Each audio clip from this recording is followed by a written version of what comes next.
तुलसी मैया, हम दादाजी खातिर जवन फैसला ले ले बानी, हम ओकरा के निभावे में सफल हो सकी।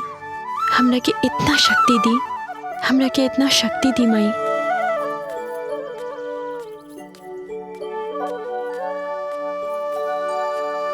खूब पढ़ा लिखा के लेके आयल बना भैया, ऐसा चल चलना कि पूरा बंटवारा करे के सिस्टम ही खत्म कर दिया। मनोज, ई का नाम साला बोल रहल बड़ा। काहे ना बोली है जेठ जी, काहे ना बोली है ई? रउआ लोग अपना बेटी अंजलि के मोहरा बना के पूरा प्रॉपर्टी हथियावल चाहतनी। रउआ लोग के ई चाल हम कामयाब ना होके देब। ई प्रॉपर्टी में हमनी के भी हिस्सा बा, आई हिस्सा हम लेके रहब। अरे हमने के पहले ही परेशान बानी जा अंजलि के फैसला के लेके। और एगो तू बाड़ू जौन तारे मुंह में आवत आलतू फालतू बात करत अड़ू। अरे कुल का होता भाई? रउआ बीच में मत बोली ससुर जी। मनोज चुप करा ले इनकरा के। जीवन हो रहा बा उ निमन हो रहा बा। अरे चाचा पापा एक मिनट,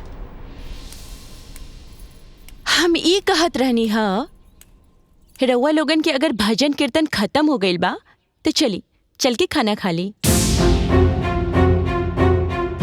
और वैसे भी रउआ लोगन ना यहाँ मेहमान बानी, तो जब तक मन करे आराम से रही, और जब मन भर जाए ना तो वापस अपन अपन काम पर लौट जाए। और हाँ, रउआ लोग ई मत सोचेम कि घर में दामाद आ गइल बा तो ई कुल संपत्ति, जमीन जायदाद, कोठी सबके हाथ से निकल जाए। जब तक दादाजी बानी तब तक की कुल संपत्ति सिर्फ और सिर्फ दादाजी के ही रही, और जब दादाजी ना रहेम ना तो रउआ लोग वापस आई और अपन अपन हिस्सा लेके चल जाएम। अंजलि, हाँ का हो गइल बता के? काहे इतरे बात करतड़ू तू? प्यार हो गइल बा माँ। हाँ, प्यार हो गइल बा अपन परंपरा, संस्कृति और संस्कार से, जे रउआ हमरा के कभी न सिखा पाऊनी। लेकिन पता बा माँ, अब ना हमरा के अपन परिवार के महत्व समझ में आ गइल बा। एक बात बताई, जैसे रउआ लोगन दादाजी के बुढ़ापा में ऐसे ही छोड़ के चल गई नी, वैसे अगर हम रउआ लोगन के बुढ़ापा में छोड़ के चल जाई तो रउआ लोगन पे का बीती। दादाजी, रउआ हाथ मुंह धो के खाना खा ली, और रउआ लोग भी चली। चले सब केहू खाना खा ले। दाल चावल रोटी सब तैयार हो गइल बा। अंजलि रउआ चली, हम रोटी बेलम रउआ सेक दी। अरे वाह पतिदेव जी। जी पत्नी जी। राज बेटा, तू अपना बाबूजी के इतना बड़ा कारोबार छोड़ के एजा गांव में रह पाईबा? उ का है ना ससुर जी, इतना बड़ कोठी, इतना लंबा चौड़ा खेत बारी, ऊपर से आसमान जैसन छाता नियन दादाजी और अंजलि के साथ, जब ये सब कुछ हमरा पास बा तो और का चाहिए। खैर, ये सब चीज आप लोगों के समझ में ना आई। चला अंजलि, खाना बना लिया। ठीक बा, आई लोग खाना खा ली। ठीक है ठीक है, चली। हाँ चला। वाह, जे पराया रहे वो आपन हो गई, जे आपन रहे वो पराया हो गई। बड़का लइकवा विनोद डॉक्टर हो, काम में व्यस्त रहेले। छोट जाना मनोज इंजीनियर हो, दिन रात काम में लगा रहेले। अच्छा ये बताई, पढ़ा लिखा के शादी ब्याह करके अपना पैर पे खड़ा करके यही खातिर परवरिश कैले रहनी कि वो एगो फोनो ना कर सके। आ फोन तो छोड़ी, जब यहाँ से फोन जाला तो दू गल बातों करे के उनके फुर्सत नहीं खे। इतना व्यस्त हो गइल बाने जा, हैं? न तो आवते बालो, न रउआ के ले जाता लो, अकेले रउआ के यहाँ छोड़ देले बाड़न। नौकरी चाकरी गृहस्थी में व्यस्त हुई लो, और हम अकेले कहाँ बानी। तू बड़ा, पंच लोग बा, गांव समाज बा, घरे धनी राम बाड़े, कोनो बात के कमी नहीं खे। वो लोग जल्दी आई। एक बात बताई ईश्वर बाबू, हाँ। मेला कितनू बड़ा होखे, सांझी के सन्नाटा हो जाला। राउरी अकेलापन देख के हमरा एकदम नीक नहीं खेलागत। शिव प्रसाद जी वो लोग आ जाइलो। चली ठीक बा। हाँ, भोलेनाथ सद्बुद्धि देश कि वो लोग आ जाए, लेकिन छोड़ी ये सब बात। हाई लिही रउआ तहिजा खाइब ना। हाँ, लेकिन हम अपना प्रसाद साथे रउओ खातिर बना देवेली। ई मंदिर त राउरे बा, एकरा के मंदिर के प्रसाद समझ के रउआ खा लेम। तू तो ऐसे करेला जैसे कि तू डॉक्टर होखा और हम मरीज। हमरा सेवा में दिन रात परेशान रहेला। अच्छा खा लेम। अब भुलाइब ना, याद करके खा लेम। ठीक बा चलो। हाँ ठीक बा।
पता न लइका खेले हुए सकीना। बाबा, हाँ रउआ आज फिर मंदिर के खाना लाके खा लहनी। अरे तू चिंता मत करो, कुछ दिन में हमार लइका फैका आ जाइलो। रउआ उनका लोग के लिए इतना परेशान रहेनी, उनके जवाब कोई तबे नहीं है। अच्छा रख दो, हम साजी खान खा ले। और सुना, तनी दुआरवा बाहर देता जी। जा।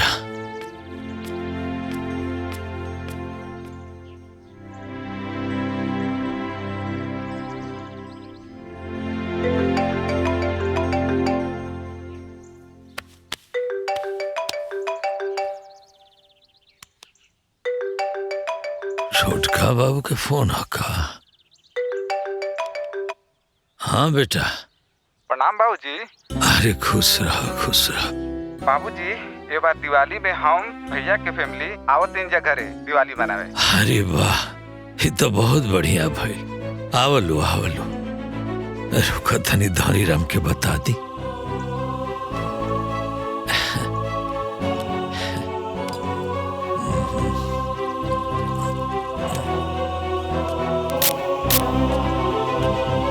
धनी राम।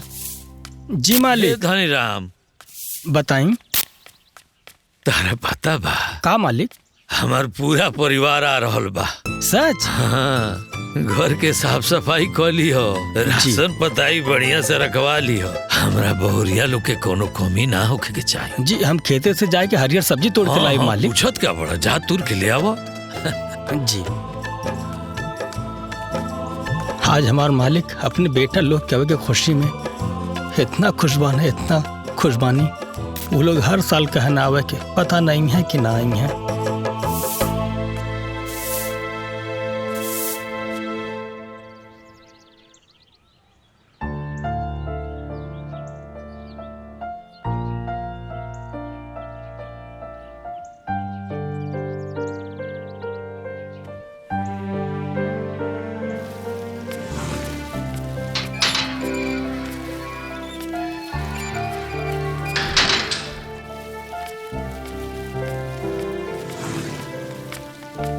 हाँ मालिक। कहा ले आइल बड़ा धनी राम? मालिक खेते गल रहनी, मुरई और चराई लेके आईनी है। लइका लो आवेला रहला लोग का जाने काहे देरी होता। मोबाइल ले फोन करी। जी मालिक।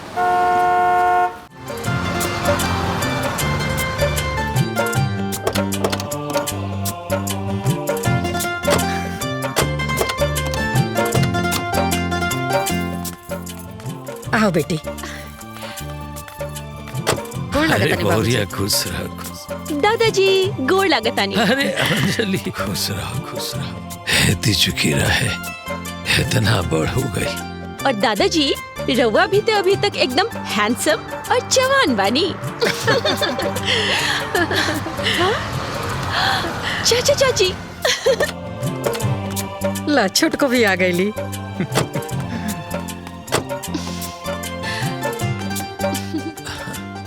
प्रणाम भाजी।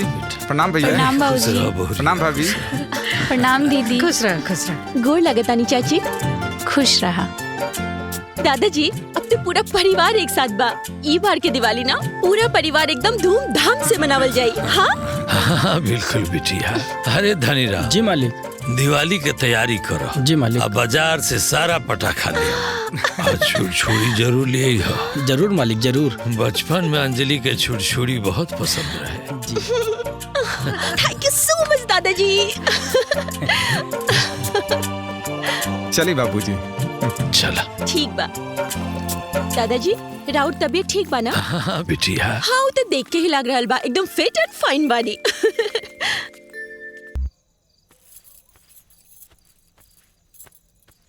विद्या, ए विद्या, हाँ जी। ई का करता रू? अरे दिवाली बीत गई, अब हमने के अपने घरे पटना चले के तैयारी करतनी। असुनी जौने काम खातिर रौरा ए गांव में आयल बानी न, वो बाबूजी से बात करके वो खत्म करी। और याद नहीं खे अपनी बेटी अंजलि के सगाई के दिन नजदीक आवता। अरे विद्या, दिवाली खत्म भइल बा, अब ये जाए के बात करीम तो नीमन ना लगी। तो रौरे का चाहतनी डॉक्टरी छोड़ के 2-4 महीने एज रहब का? हाँ आप पेशेंट सब भाग जाइए कुल तो पैसा गिनल बंद हो जाई। धीरे बोला, देखा 2-4 दिन में बाबूजी के मूड देख के बात कर लिहल जाए। हाँ अंजलि। हाय राज, कैसन बाड़ा? हम ठीक बनी, तू बतावा। पता बा राज, यहाँ आइले अभी 2 दिन भइल बा, लेकिन ऐसन लग रहल बा कि जैसे एको जमाना हो गई तोरा से बात करल आ मिलल। साचो का? और घर में के बा?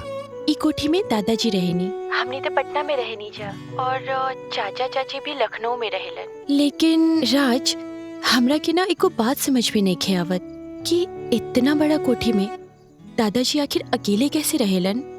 अरे पगली, तो तोहरा मम्मी पापा से पूछे के चाहिए ना। हमार दादाजी तो हमनी के साथे रहे नहीं, जब हमनी का शहर में रहे नहीं सन तो यहाँ रहे नहीं। आय अगर दादाजी गांव में जानी तो हमार मम्मी पापा केहू न केहू जाके वहाँ के साथे रहेला। देखा आज भी हमनी के परिवार के रिश्ता गांव से टूटल नहीं है। बात तो सही बा। पता बा राज, हमरा के पता ना ऐसन काहे लग रहल बा कि हमार दादाजी के साथ जरूर कुछ गलत हो रहल बा।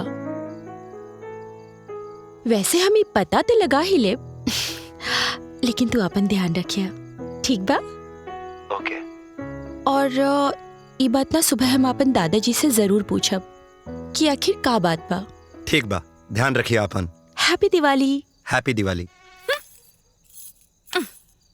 अब जल्दी चल एजा से, ना तो ई खटमला मच्छर हमरा के काट काट के खा जियसन। मिले आइल रहा अपना बाबूजी से मिल लेला ना, अब सवेरे अपन काम करा आ चल एजा से। हाँ भाई, चले के तो बटल ही बा, पहले बड़का भैया से सगरो बात हो चुकल बा। देखा पहले आपके चक्कर में कहीं गाड़ी मत छूट जाए। जेठ जी कहस ऐसे पहले तू कह दा, ई जल्दी झंझट निपटावा आ कल चल एजा से। अरे हाँ हाँ, चले के तो बटल ही बा, लेकिन कुछ पावे खातिर कुछ कष्ट उठावे के पड़ेला, तो थोड़ा सा झेल ला। हम ना झेलब, तू एजा बैठा आ रात भर मच्छर मारा, हम सुता तनी। अरे अच्छा भाई, तू सुत, हम रात भर मच्छर मारब।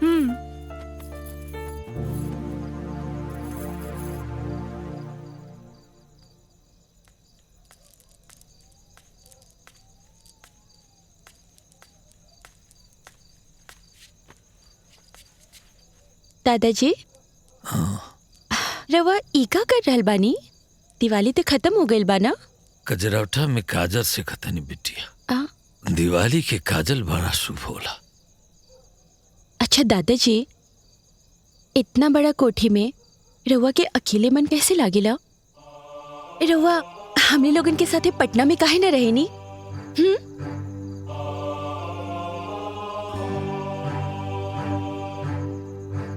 दिवाली के दिने तार दादी सबका की काजर लगावस। बिटिया ऐसन करो,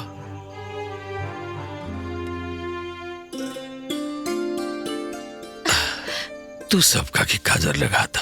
हाँ ठीक बा, बहुत ही अच्छा रिवाज भाई दादाजी। हम सबके लगा के आवतानी।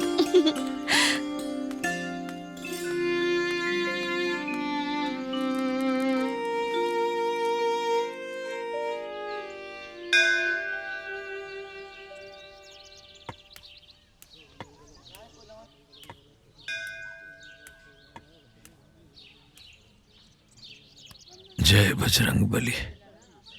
लैकन फैकन पर कृपा बनौले रखे।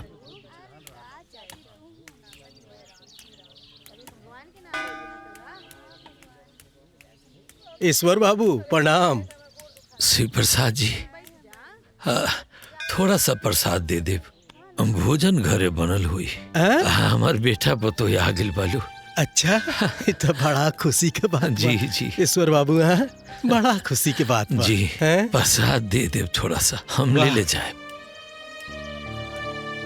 पंडित जी, अपना बाबू लोग के अइला के खुशी में यहाँ के झूम रहल बानी। हाँ, ये तो चेहरे बतावता। हाँ जी बाबा।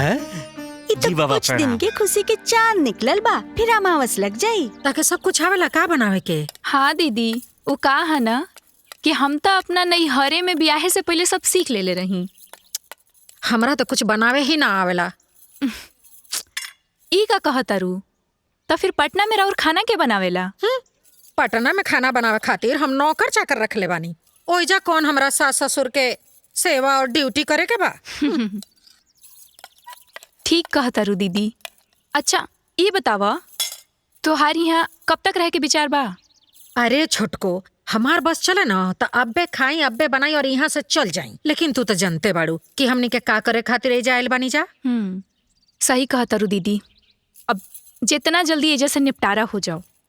सच कहताड़ू, जितना जल्दी हो जाए ना उतने अच्छा। मन सपना के महल बनावे, दुनिया ढेला चलावे, जिंदगी आके। अच्छा सुगंध आ रहल बा। आज घर में बढ़िया भोजन पानी बन रहल बा। जिंदगी आके खेला समझ में न आवे, जिंदगी आके खेला समझ में न आवे। बाबूजी, काहो? सुनी, हाँ देखी हम रउआ खातिर काली आइल बानी। का बेटा? ई रहल धोती और ई रहल कुर्ता। और ये देखी नया गमछा, और ई रउआ खातिर बहुत सुंदर ई देखी जूता। एकर का जरूरत रहला? बाबूजी, कमात केकरा खातिर बानी जा? खुश रहलू, माता रानी की कृपा बनल रहे। अरे बाबूजी, रौरे आशीर्वाद से तो हमनी के खुशे बानी जा। अच्छा बाबूजी, हाथ मुंह धोली, खाना तैयार हो गई बा। हाँ हाँ। दीदी, अंजलि कहाँ गई बड़ी? लाई गयल होई बाबूजी। यही पड़ोस में अपना सखी सहेलियन के साथ खेले। ई गांव के खेत खलिहान हरियाली कितना सुंदर लागता ना। हाँ सही बात बा। अच्छा दीदी, जौन मजा शहर में बा वही जा गांव में कहाँ देखे के मिलेला? हाँ? शहर में बड़का बड़का बिल्डिंग, बड़का बड़का गाड़ी, बड़का बड़का होटल का ना देखे के मिलेला। और हाँ, शहर में सिनेमा और घूमे फिरे में कितना मजा आवेला। लेकिन सही हमनी बात के बा। नसीब कहाँ शहर में घूमे के। बात तो सही बा, लेकिन एक बात पता बा, ये जहाँ रहेला ना ओकरा के उहाँ के जगह एकदम निमन ना लागेला। अब देखा रउआ लोगन यहाँ गांव में रहे नी तो तू लोगन के गांव ना अच्छा लागेला, हम शहर में रहे नी हमरा के शहर ना निमन लागेला। लेकिन पता बा गांव में ना एगो अलगे जादू बा, यहाँ के रीति रिवाज, संस्कार, यहाँ के हरियाली एकदम से मन मोह लेला। अच्छा दीदी, हाँ एगो बात कही, तहार मम्मी पापा हाँ और चाचा चाची तहार दादाजी के साथे निमन ना करेलन।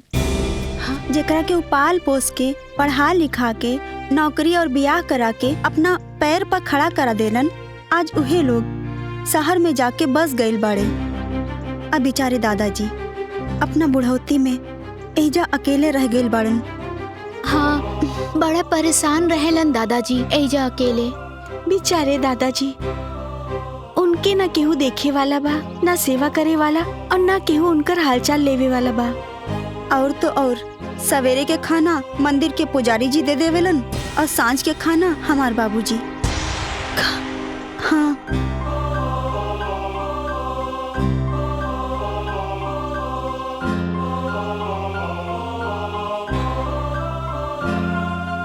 चलो घर चलल जाओ।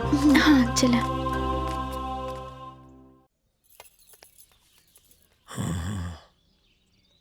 बाबूजी खाना खाई ना।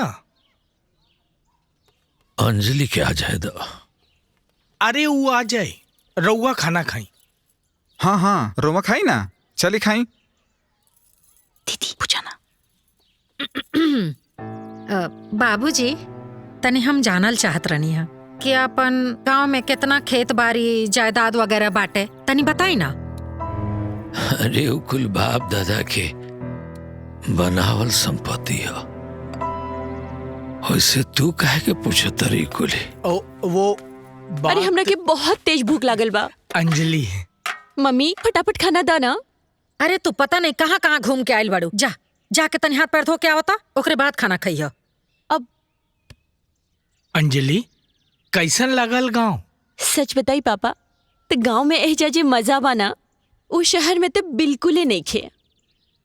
अब मम्मी हम इधर उधर ना घूमत रहनी है।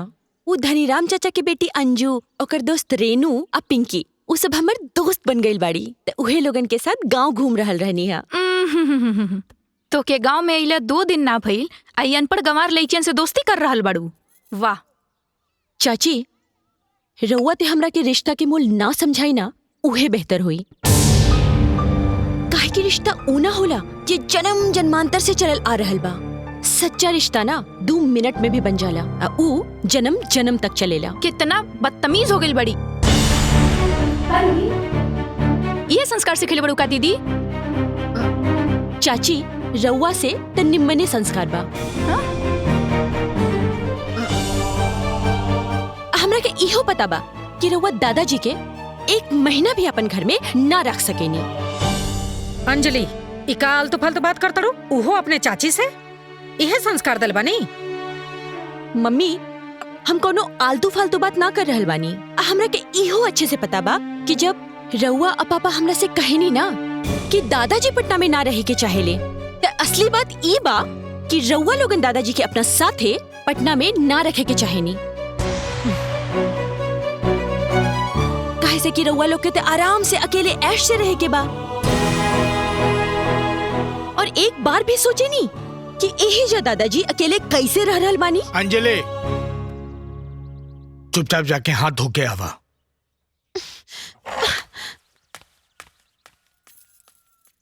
तू कुछ कहत रहा? हाँ बाबूजी, वो हम और मनोज सोचत रहनी है जा कि शहर में जमीन बहुत महंगा बा और गांव में बहुत सस्ता। शहर बहुत महंगा बा,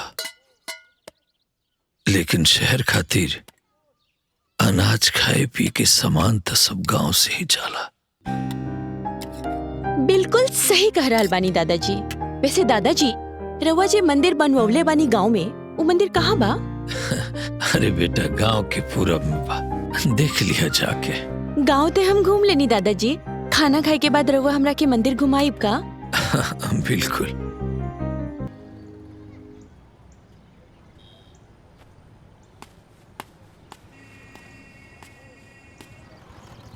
सर, रउआ अकेले यहाँ दुखी मन से काहे बैठल बनी? अरे यार का बताएं, वो जौन अंजलि बाड़ी ना, वो कहत अरी गांव में उनका केहू साथी मिल गइल बा। रउआ मानी या ना मानी, भाभी तोहरा प्यार के परीक्षा ले रहल बाड़ी। का बताएं, तू तो जाने ला ना कि अंजलि और हम कितना प्यार करेनी आपस में, और हमनी के प्यार हमनी दोनों के परिवार के भी मंजूर बा, और अब तो और हमनी के ब्याह भी तय होके वाला बा। तब वो ऐसा बात करतिया और गांव में जाके कोनो गंवार से प्यार कर लेलक। रउआ तैयार हो जाई प्यार में परीक्षा देवे खातिर। हम तो तैयार बानी। हमार और अंजलि के प्यार के बीच में अब जे भी आई वो जान से जाई। ठीक बा पंडित जी, गोड़ लगतानी। खुश रहा बिटिया, जुग जुग जिया। अच्छा शिव प्रसाद। हाँ ठीक बा।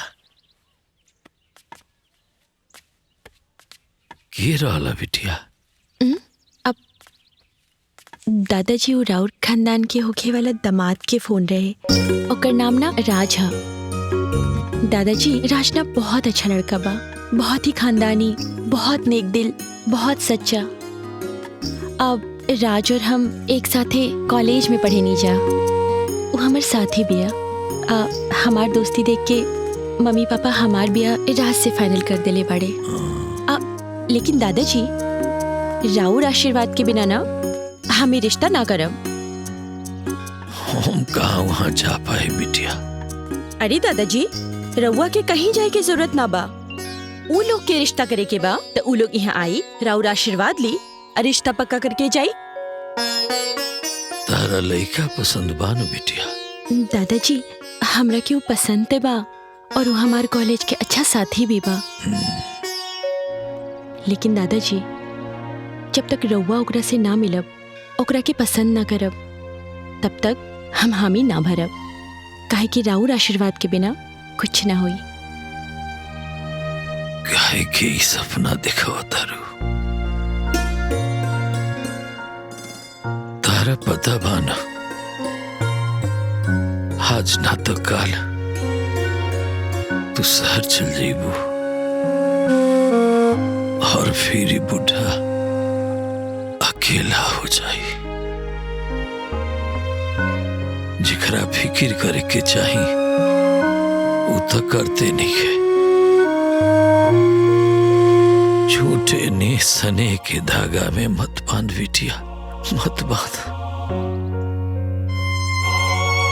दादाजी, ई कोनो रुई के रसरी ना हा, ई ना स्नेह, प्रेम, संस्कार, रीति रिवाज के धागा हा, जे केहू के तोड़े से कब्बो ना टूट सकेला। हाँ,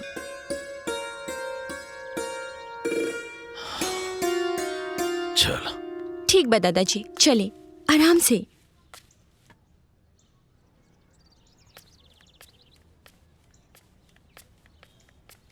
ए जी, अंजलि के पापा और मम्मी के गाँव में गए तो ढेर दिन हो गए, अभी ले वो लोग आइल ना। अरे भाई, डॉक्टर साहब गाँव दिवाली मनावे गए बाड़न, आ जाइए नु। काका, बबुआ के बोला लाई। ठीक है मालकिन। हाय देखा, हाय लेकी टॉप आइल बिया। अरे वाह, तोरा मम्मी के सब ना बुझाला। देखी बबुआ आ गई। ए बबुआ, तोरा तो अंजलि से बात भइल होई ना? भैया के बात तो भइले होखी, हमरा होखे वाली भौजी से। तू चुप रह, कोनो बात हमर नहीं के भइल। अरे बबुआ, काहे नाराज होता रहा? अरे वो गाँव में गइल बिया, नया जगह बा, नया सखी सलेहर मिलल होई, नया नया चीज मिलल होई देखे के, वही में व्यस्त होई, नाराज वाराज ना होखल जाला। और वही में कोनो नया नया साथियों मिल गइल बा।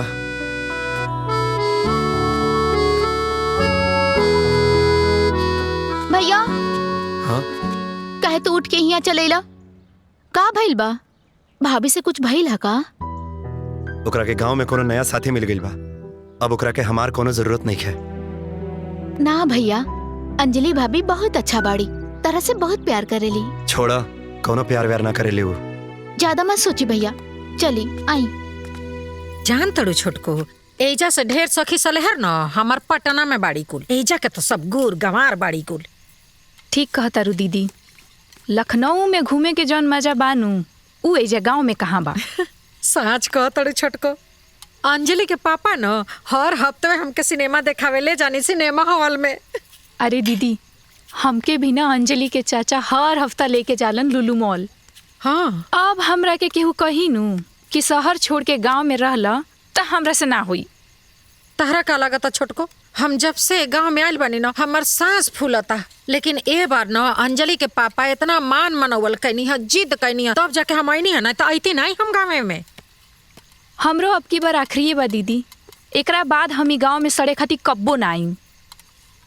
सुना, जौन प्लान लेके ये दोनों भाई आइल बालो, अगर वो प्लान सक्सेस हो गइल तो हमने के गांव में दोबारा आइले के कोनो जरूरते ना पड़ी। भगवान करे दीदी कि ई प्लान सक्सेसफुल हो जाओ, तब अगला साल ना हम मनोज आइम जब पटना घूमे खातिर। काहे ना आइबो पटना घूमे खातिर? अरे हम अंजलि के बियाह भी तो तय कैले बानी, तो अइहा तो बियाहो अटेंड कर लियो और पटनो भी घूम लियो। हमनी के दोनों देवरानी जेठानी मिल के ना पूरा पटना में घूम के शॉपिंग कर जाई। ठीक बा, चाय छनी? चाय बन गेल, चाय बन गेल। पापा के फोन है। चल। हाँ पापा, गोड़ लागतानी। खुश रहा बेटिया। अरे तू कब आ रहल बाड़ू? कितना दिन हो गए? तोहार सहेली के बयाना खत्म भइल। देखा बेटिया, तोहार मंगनी के दिन पास आ रहल बा। राज के घर वाले पूछ रहल बाड़न। अच्छा पापा, हमरा के एक बात बताई कि राउर और मम्मी के मंगनी कहाँ भइल रहे? ई का पूछ रहल बाड़ू? बताई ना पापा, राउर और मम्मी के मंगनी या ब्याह कहाँ भइल रहे? गाँव में। जब राउर और मम्मी के मंगनी या ब्याह गाँव में भइल रहे, चाचा चाची के मंगनी या ब्याह गाँव में भइल रहे, दादा दादी तक के ब्याह गाँव में भइल रहे, तो अब हमार ब्याह भी गाँव में ही हुई। पगला गइल बाड़ू का? अरे तोहरा के मालूम बा तू का कह रहल बाड़ू? हम बिल्कुल सोच समझ के बोल रहल बानी। फोन तनी स्पीकर पर डाली तो उ का बतिया होती तनी हमहू सुनी। बोला। हेलो, तहर दिमाग खराब हो गइल बा अंजलि? कैसन बात करो तड़ू पापा से? मम्मी, हमार दिमाग ना बिल्कुल ठीक हो गइल बा। और रवा के पता बा ना, अंजलि एक बार जे सोच लेलस वो सोच लेलस। अब अगर भगवान भी आके हमरा के बोलिए ना कि हमार ब्याह कोनो और शहर में हुई, गांव में ना हुई, तो ये संभव ना बा। अब ये सब का नाटक है? मम्मी, नाटक हम ना रउआ लोग कर रहल बानी। ये बात से रउआ लोगन के खुशी होके के चाहिए, उल्टा उ बात पे रउआ लोग हमरा से बहस कर रहल बानी। असली नाटक त अब शुरू हुई, और ये हमार जिद बा कि हमार शादी ना मम्मी अब यहाँ गांव से ही हुई, ना कि शहर से। पापा से कह दी कि जाके राज के मम्मी पापा से बात कर ली। अगर वो लोगन के मंजूर बा तो ठीक बा, वरना टाटा बाय बाय। बिटिया, ये सब तो काहे कर रहल बाड़ू? का बात है बताओ तू अपने मन के बात। संस्कार, रीति रिवाज भी कोनो चीज होला। रउआ लोग शहर में जाके कब के भूल गइल बानी। रउआ के पता बा कि यहाँ गांव में आके हमरा के समझ में आई कि संस्कार का होला, रीति रिवाज का होला। आपन लोगन से बढ़ के ना कौनो खुशी ना होला। हमरा के तो ये बात समझ में आ गइल बा, और रउआ लोगन के भी जितना जल्दी समझ में आ जाई उतना ही अच्छा हुई। ठीक बा, हमरा के बहुते काम बा, हम फोन रख रहल बानी। गोड़ लागतानी, बाय। अब अंजलि फोन काट दलोस। पता ना अंजलि के का हो गइल बा। हमहू के कुछ समझ में नहीं आवत जी कि एकरे मन में का चलता, का चाहती आई। का करी अब? वासुदेव बाबू को कहब तो उ का सोची है? पढ़ाई तार ठीक चलता ना बिटिया? हाँ दादाजी, बहुत बढ़िया चलता पढ़ाई। इली चाय पी।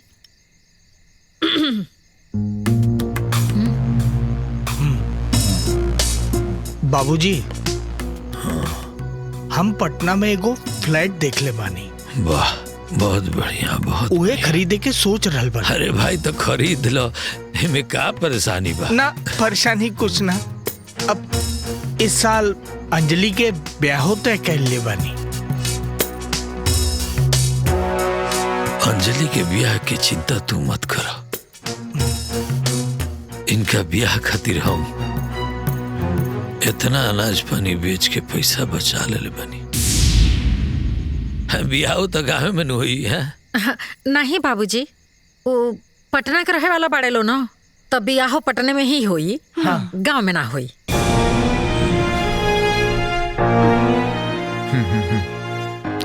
बाबूजी हम कुछ कहना चाहता नहीं। बोला। बाबूजी लखनऊ में एक फ्लैट देख ले बानी और हमरा और भैया के तो गांव में रहे के बाना, तो हम सोच रहल बानी कि गांव के जितना खेत खलियान बा कुल बेच दियल जा। वैसे भी बाबूजी रउआ कबो हमनी हिया रहले, कबो दीदी हिया। और आपके बात बा तो आप कोठी भी रह सके नहीं और खर्चा पानी हम भैया भेजत रहब जा। काम के न काज के दुश्मन अनाज के। ससुर जी अपना बेटा के पढ़ा लिखा के बड़ कर देले बनी, तेजा बैठ के हमरे छाती पे मूंग दरत रहब का? बाबूजी जाई गांव में रही, कहा कि जे शहर में बहुत खर्चा हो रहा बा और ये खाए पिए के खर्चा भी तो आपके बहुत हो गई बा ना। जल्दी तैयार हो जाई, गांव जावे वाला बस के हम पकड़ा दे रहल बानी आपके। तैयार हो जाई? इनका का कोनो तैयार होके शादी ब्याह में जाए के बा? जैसन बानी वैसे ही छोड़ के आई जाना।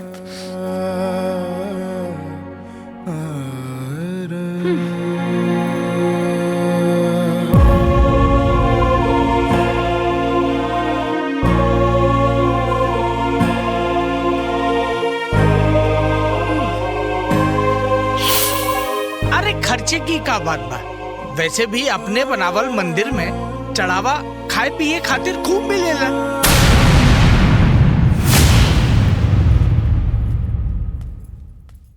बाद में बात करत हई।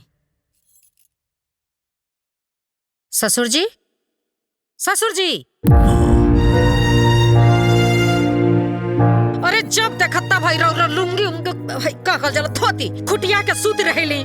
अरे कम से कम ढंग से सुतल करी। अरे सोफा हा बहुते महंगा आवेला, रौरा समझ में ना आई। लेकिन रौरा का फर्क पड़े वाला बा? ना सूते के सहूर, ना बैठे के सहूर, ना कपड़ा लत्ता पहने के सहूर, ना खाए पिए के सहूर, कोनो चीज का सहूर ना रौरा। अरे पूरे सोसाइटी में ना रौरे हमार नाक कटवा के रख दले बानी। हम तो अपने सहेली कुल से रौर इंट्रोडक्शन करौले में शर्म आवेला कि रौरे हमार ससुर हैं। बाबूजी हम हल चरावे वाला किसान ना है। ई पटना शहर में एगो नामचीन डॉक्टर हैं। ई रोज के किचकिच से अजीज आ गइल बानी हम। देखी बाबूजी, रौरे हमरे बात के बुरा मत मानो, लेकिन रहुआ ना शहर में रहे लायक नहीं की। अब एजा तो बिल्कुल जगह नहीं है। रौरा गाँव में चल जाए तो हमरा अच्छा लगे, सुकून आ जाए हमरा। अंजलि स्कूले गइल बिया, आ जाए तो चल जाती। अरे अंजलि आई है तो का रौरा औरती उतारी है तब एजस रौरे जाए। ए सुनी जी, तुरंते जाई यहाँ के लेके और जौन पहला ट्रेन मिले वही में बिठा के आई। रौरा बाप के झेल ना सकीला हम इतना दिन।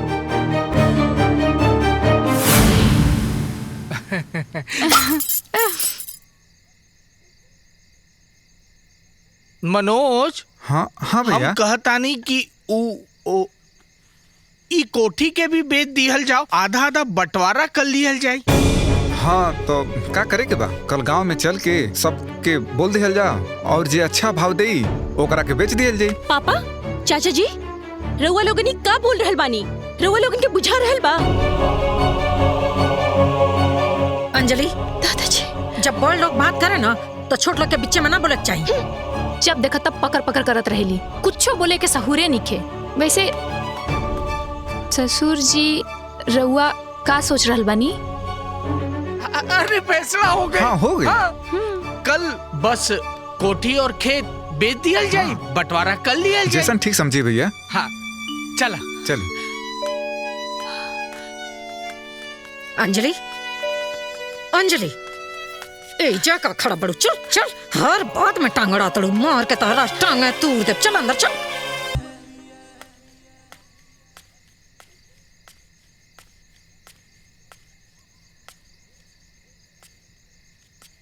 दादाजी। हाँ अंजलि, आवा। रउआ खाना ना खाई? बैठो बैठो।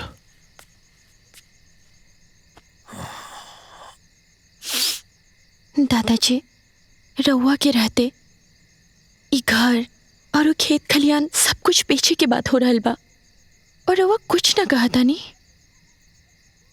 क्या करती बिटिया, जब बाप की उम्र हो चला ना तो सबे मलिकाना चलावे लगेला। पता ना आज काहे तारा दादी के बहुत याद आ रहल बा।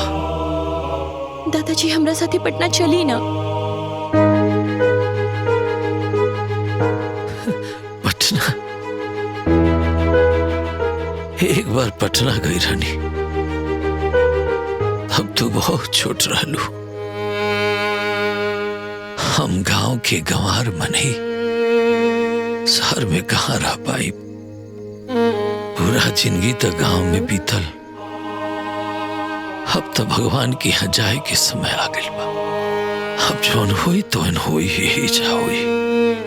हम जानता नहीं दादाजी, रवा जी बोले के चाहिए वो ना बोल पा रहल बानी, और जे ना बोले के चाहिए वो लाचारी में बोल रहल बानी। मम्मी पापा चाचा चाची रवा साथे बहुत गलत कर रहल बाड़े। जौन माई बाप अपने लड़कन के पढ़ा लिखा के होनहार बनावेलन, वही लड़का काहे अपना माई बाप के अकेला छोड़ देवेला? काहे? का सोचे तारी बिटिया? दादाजी हम यही सोच रहल बानी कि जवन पेड़ जिनकी भर सबके छाव देलस, वही पेड़ के छाया जब धीरे धीरे मुरझा जाला, वही लोग सब धीरे धीरे ओकरा से दूर हो जाला। अरे वाह, हमार पोती तो बड़ा समझदारी वाली बात करती है। अच्छा ही बताओ, कुल कहाँ से सीखले बाड़ू? रवेना पोती है हम दादाजी। दादाजी हमरा के पता बा मम्मी पापा चाचा चाची रवा के अपन साथ रखे के नहीं चाहत। ना बिटिया ना, ऐसा बात नहीं के। अरे वो लोग हमरा के बहुत प्यार देला, बहुत सम्मान देला। हम सब समझ गए बानी दादाजी। अच्छा तो वो काम करो, हमरा सवेरे उठे के बा। लेकिन दादाजी तू जा, अब तू आराम करो, हमरो आराम करे के बा। अच्छा चलिए सो जाइए जल्दी। हाँ हाँ सो जाइए, चली। हाँ हम सो जाए। गोर लागतानी। खुश रहो।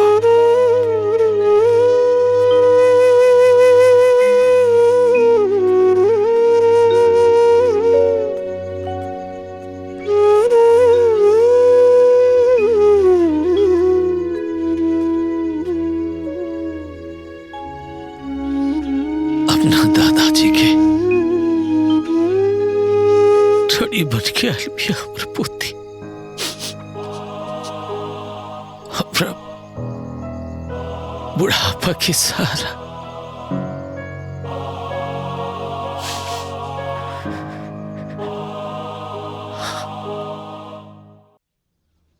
प्रणाम भैया। रामदीन काका। जी बाबू। अपन काम काज के व्यवस्था तू कहीं और काला, काहे कि घर और खेत खलियान सब बिके वाला बा। भैया तू कोनो पार्टी देखा और हमहू देख रहा बानी। जितना जल्दी केहू तैयार हो जाई उतना जल्दी बेच दिया जाई। ठीक बा? ठीक। हम चल रहल बानी और आप हो जाई। ठीक बा, खुश रहा। ठीक बा बाबू, अपन ख्याल रखिए। जा। प्रणाम। नमस्ते बाबू। अंजलि कहाँ बिया? अब ले अंजलि ना आई। अंजलि, ए बिटिया अंजलि। हाँ पापा। ये हो ना।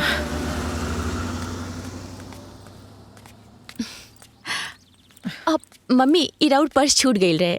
ला। ए बिटिया तू अभी तक तैयार नहीं खू? अरे जाके तैयार हो जा जल्दी। पापा वो रामदीन काका के बेटी रेनू के बियाह बा, और रेनू हमार पक्की सहेली बन गई बिया। तो हम सोचनी कि ओकरे बियाह के बाद आ जाए, और अगर रउआ लोग भी रुक जाती तो कितना अच्छा होइत ना। अंजलि तू पगला गल बड़ू का? अरे नौकर चाकर गरीब गुरबा आदमी हुआ कुल। गरीब गुरबा के बेटे के ब्याह में तू जेबू? हाँ चलो चलो चलो, तू पटना चलो। मम्मी हम आ जाए, रउआ चिंता ना करी। हाँ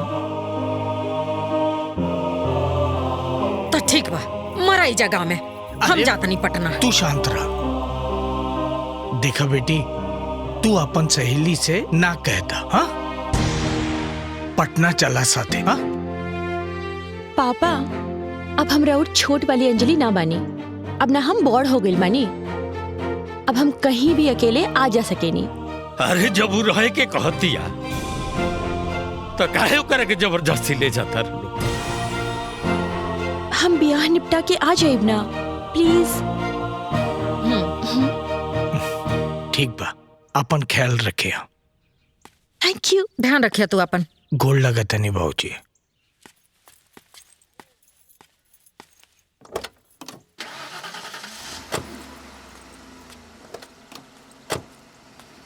मेहमान तो तू हो,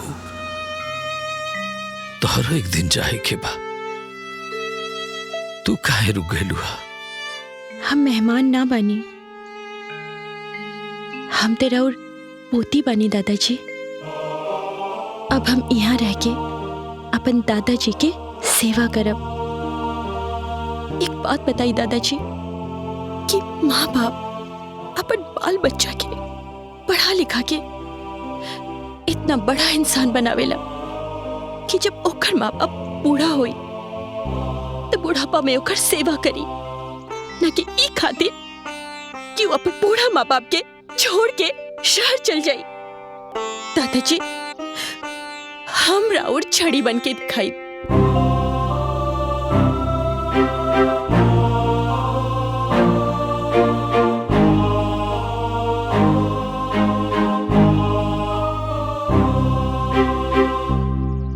खो जाता। अरे वाह दादाजी, मंदिर तो बहुत ही सुंदर बा।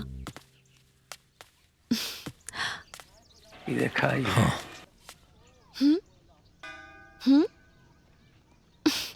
हर हर महादेव।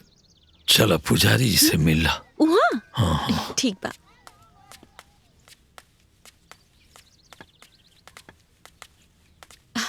शिव प्रसाद जी। अरे ईश्वर बाबू, आई आई आई।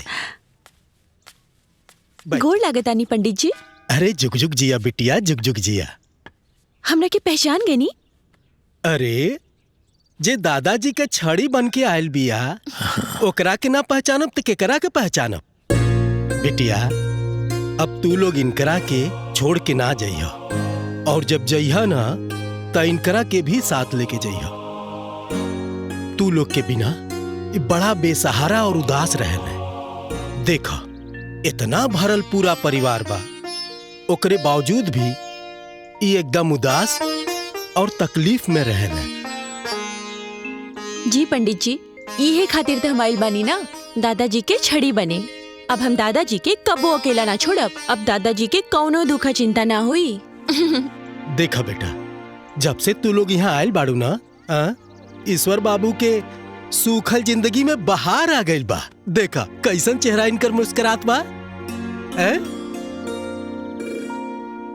दादाजी, रउआ परिवार के खातिर इतना दुख सहनी ना, लेकिन आप अगर रउआ के केहू भी दुख देना तो ओकरा से भी ज्यादा दुख मिली। हाँ हाँ बिटिया।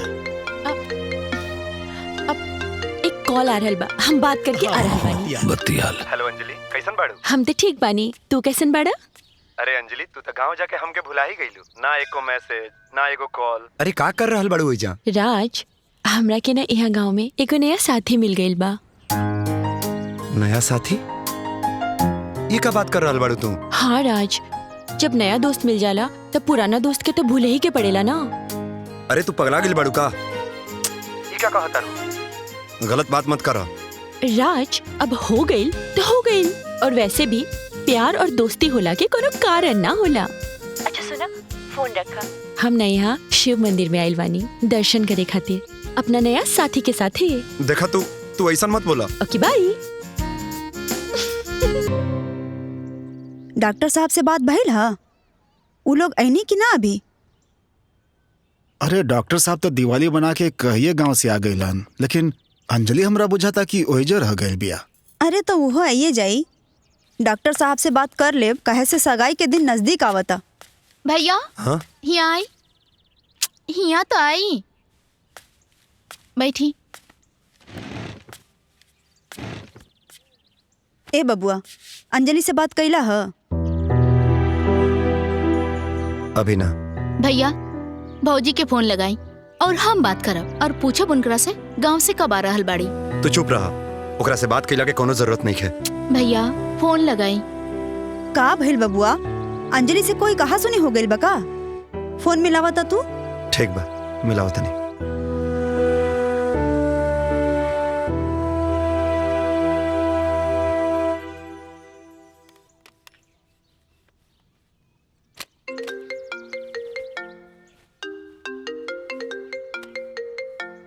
अंजलि बिटिया। जी दादाजी। देखा तार फोन होता।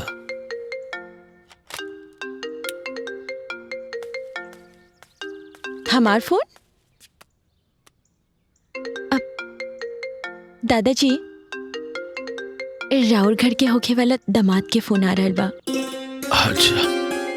हम बात करके आ रहल बानी। बतिया लो। हेलो।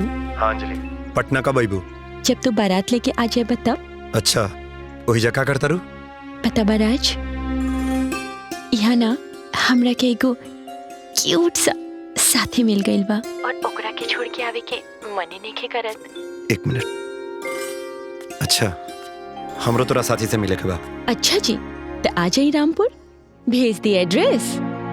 आयम, जरूर आयम, और गाजा बाजा के साथ आयम, और तोहरा साथी के सामने से तोहके उठा के ले आयम। लेकिन ध्यान रखिया, कहीं ऐसा ना हो जाए कि हमारे क्यूट साथी के देख के तो हार मन भी बदल जाए, हम दोनों के एजा गाँव में ही रह के पड़ जाए। अच्छा, तू तो टाइम बताई। अच्छा सुना ना, हमरा के बहुत कपड़ा प्रेस करे के बा, हमरा के बहुत काम बा, हम तोरा के बाद में फोन करब। Bye, love you. अरे सुना ना, सुना। आप पानी पी।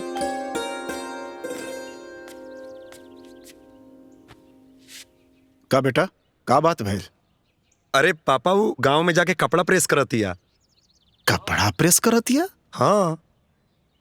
और का बात भइल? वो हमनी सब के रामपुर बुलावतिया। रामपुर? अच्छा, भैया के शादी के दिन रखे खातिर हम सबके रामपुर जाए के पड़ी।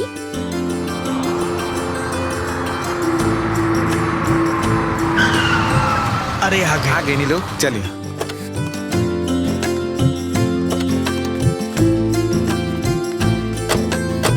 प्रणाम। अरे रहुआ जाना तानी, बहुत दिन के बाद गांव घूमे के मौका मिला था, आनंद आ गया। देखिए जी, आई। चलिए। प्रणाम। नमस्ते। प्रणाम। नमस्ते। ये हमार बाबूजी हैं। जी जी, प्रणाम। आई। प्रणाम। खुश रहा बेटा। प्रणाम दादाजी। खुश रहो बाबू, बैठ। बैठिए बाबूजी। बाबूजी, हम और विनोद भाई साहब साथ में ही डॉक्टरी करें नीचा। अच्छा अच्छा। अच्छा, ही लोग से मिली। ये हमार पत्नी यशोदा है। नमस्ते। आई हमार राज बेटा है। आई तो हमार लाडली बेटी गुड्डी है। मनोज। हाँ भैया। जवन बात भइल रहे, केहू से बात भइल की ना? जी भैया, अभी फिर से आइल बन गया। तो अंजलि के शादी के दिन निकला जाता, तो ओकरा बाद वो काम कर लिए जे, और वो कहा बा कि बहुत लोगन से बात हो चुकल बा, और एक गांव के लोग ही तैयार बा दाम देवे खातिर। ठीक बा। ए अंजलि के माई, अंजलि के लेके आवा। तब तक पंडित जी दिन तारीख निकाली ना। हाँ बेटा, हाँ।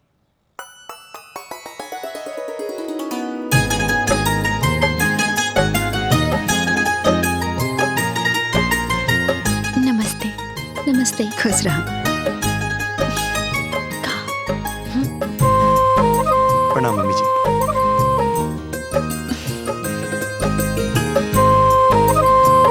का भाई, यह सब बा। उतर गांव वाला साथी के बा। अच्छा, तो के देखे के बा। वो यही छे बा।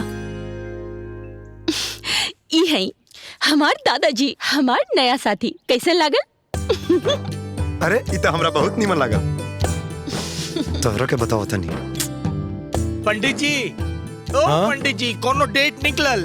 हाँ ईश्वर बाबू जी, अगला महीना में 4 और 8 के लगन बा, लेकिन 16 तारीख वाला बहुत बढ़िया बा। तारीख के कोनो समस्या नहीं के। हम तो अपन बेटी के ब्याह शहर में करे के चाहत रहनी, बस बेटी के जिद के आगे मजबूर बनी। पापा, हम राज के जाने ली पहचाने ली, और राज हमार बहुत अच्छा दोस्त भी बाड़े, लेकिन ये ब्याह खातिर ना हमारे को शर्त बा।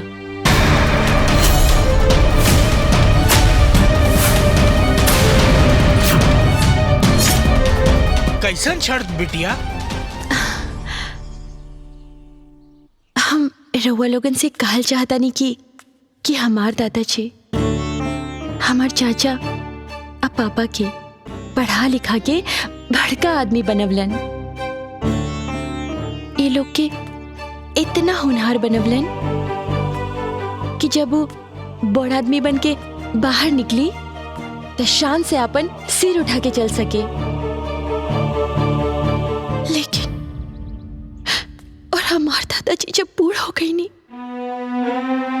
और जब यहाँ के अपन संतान लोगन की सबसे ज्यादा जरूरत रहे, तब तक सब लोग अपन अपन जिंदगी में व्यस्त हो गई, शहर जाके बस गई। और एक बार भी ना सोचनी कि दादाजी बुढ़ापा में कैसे रहे। और ते और दादाजी से ये बात करके दादाजी के और दुखी कर देनी, ये कुल प्रॉपर्टी बेचे के बात करे लगनी।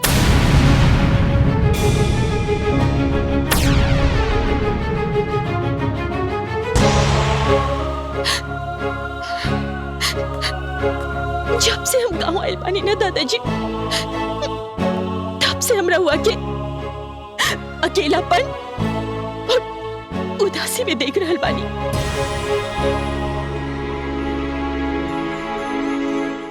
लेकिन एकरा से रउआ लोगन के का फर्क पड़ेला? कुछ ना। रउआ लोग एक बार भी ना सोचनी कि दादाजी बुढ़ापा में ई अवस्था में यहाँ पे कैसे रही। ठीक बा, अब हम सोच ले बानी, और हमार शर्त ई बा कि बियाह करके राज हमरा और दादाजी के साथे इहे रहे हैं।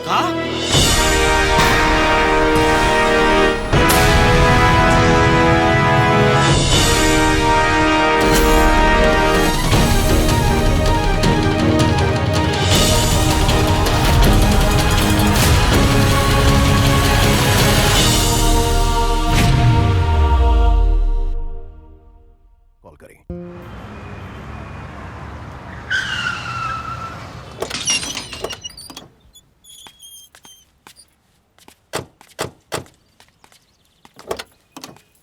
यशोदा, अंजलि जैसन आधुनिक लड़की आप ऐसन फैसला काहे कैला सुहो अपन दादाजी के लेके?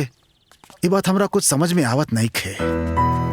हमरो यह नहीं खे बुझात कि जिंदगी भर से शहर में रह के वो लड़की एकदम से फैसला काहे रखलक देहात में रहे के। आजकल लोग गांव छोड़ के शहर में रहे चाहता, वही अंजलि भाभी शहर छोड़ के गांव में रहे चाहता रही। हमके तो लागता कि गांव में कोई ओकरा के जादू टोना कर देले बा। जन्नी यही से तो गांव में रह के चाहतिया, और ना तो घर जमाई पति खो जातिया जे घर में जमाई बन के रहे। एगो बात कही, विनोद जी के मना कर दी, रिश्ता हमरा के मंजूर नहीं खे। तू सही कहता यशोदा, हमरो यह लागता। ना पापा, हमरा लागता जरूर है में अंजलि के कोनो ना कोनो मजबूरी बा। हम ओकरा के बचपन से जानीला, या तो वो हमरा प्यार के इम्तिहान लेवे के चाहती है, तो कोनो बात ना, हम ओकरा प्यार में कोनो इम्तिहान देवेला तैयार बानी। चाहे कुछ हो जाए, हम ई शादी जरूर करब, भले ओकरा ला हमें घर जमाई काहे ना बनने के पड़े।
तब समझे जी, अब तो सब अच्छा से हो गए। अब हमने के निकले के आदेश करी। अरे रात बहुत हो गई, रउआ सुबह निकल जाए। समझी जी, जाए दी, गाड़ी बा हमने निकल जाए। हे राज बेटा, जब से तू पैदा भइला ना, तब से आज तक तोरा कभी अपना से दूर ना कहनी। काहे जाना तारा, हम तो सोचत रही ना कि अपन गुड्डी बिटिया के जहिया विदाई करब ना, तो ओकरे विदाई के गम हमरा के बर्दाश्त करे के पड़ी। लेकिन आज हमरा के बेटा के विदाई के गम बर्दाश्त करे के पड़ रहा बा। लेकिन कोनो बात ना बेटा, सब ठीक बा। बेटा अब हम तोरा के जब हमने की याद आवे ना, आवत जात रही है। और हाँ, यहाँ लोगन के कोई शिकायत के मौका मत दिहा। हमरा बहू के विदाई करा के जल्दी ले आई है। भैया राखी में जरूर आई है। ठीक बा, तब हमने के आदेश करा। अच्छा प्रणाम प्रणाम। खुश रह बेटा, चल।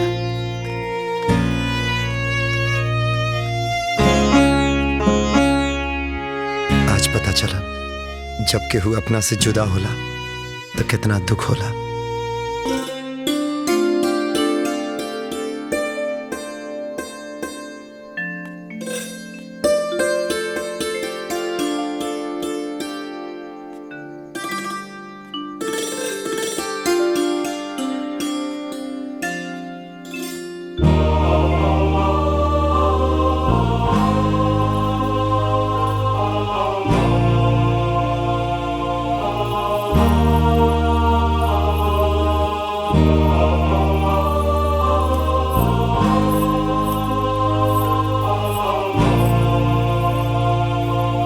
राज, हमरा के ते लगल कि तू यहाँ आके हमार घूंघट उठेबा, लेकिन तू तो यहाँ मूर्ति नियन आके बैठ गईला।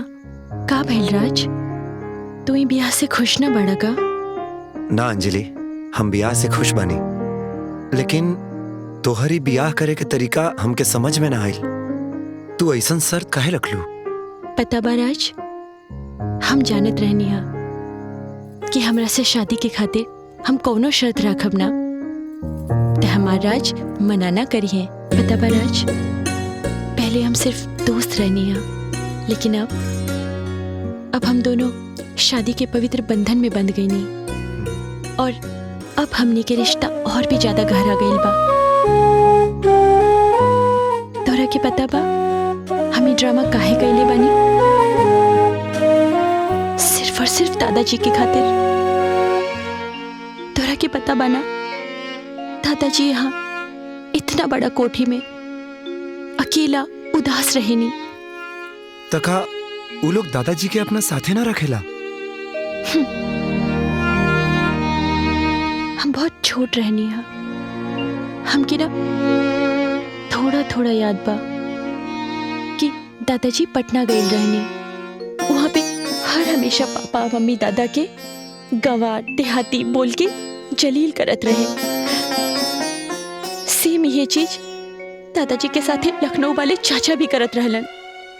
आखिर दादाजी ये सब काहे बर्दाश्त करती, और फिर अपन उहे मायूसी और उदासी लेके आ गई नहीं यहाँ गांव में। एक बात बताई राज, चाची या मम्मी के तो समझ में आवेला, वो लोगन ते दोसर घर के बेटी बाड़ी, लेकिन पापा चाचा वो लोगन ते दादाजी के आपन संतान बाड़न ना। इहे से हम फैसला कईनी, हम कुछ तो ऐसा जरूर करब जेकरा से हम पापा और चाचा दोनों के सबक सिखा सकी।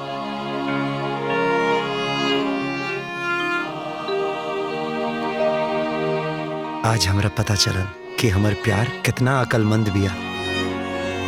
देखिए हम तू जवन फैसला कइले बाड़ू ना, एकदम सही कइले बाड़ू। तोहारी फैसला के पूरा गांव मिसाल दी, और हमके गर्व बा कि तू हमार पत्नी बाड़ू। हम तोहरा साथ हर सिचुएशन में खड़ा बने। लेकिन राज, हमरा के तोहरा से एगो और वादा चाहिए। हाँ बोला ना। हम तो दोस्त हैं, और अब हमनी दोनों की शादी हो गई बा, तब पति पत्नी भी बन गई बानी। लेकिन जब तक हम घर में बानी ना, तब तक हम दोनों दोस्त बन के रहब, जब तक कि हम अपन ससुराल बहू बन के ना चल जाई। ठीक बा? ना, अरे पगली, हम कहनी ना कि तोरा हर फैसला के साथे हम खड़ा बानी, हर जगह। थैंक यू सो मच राज।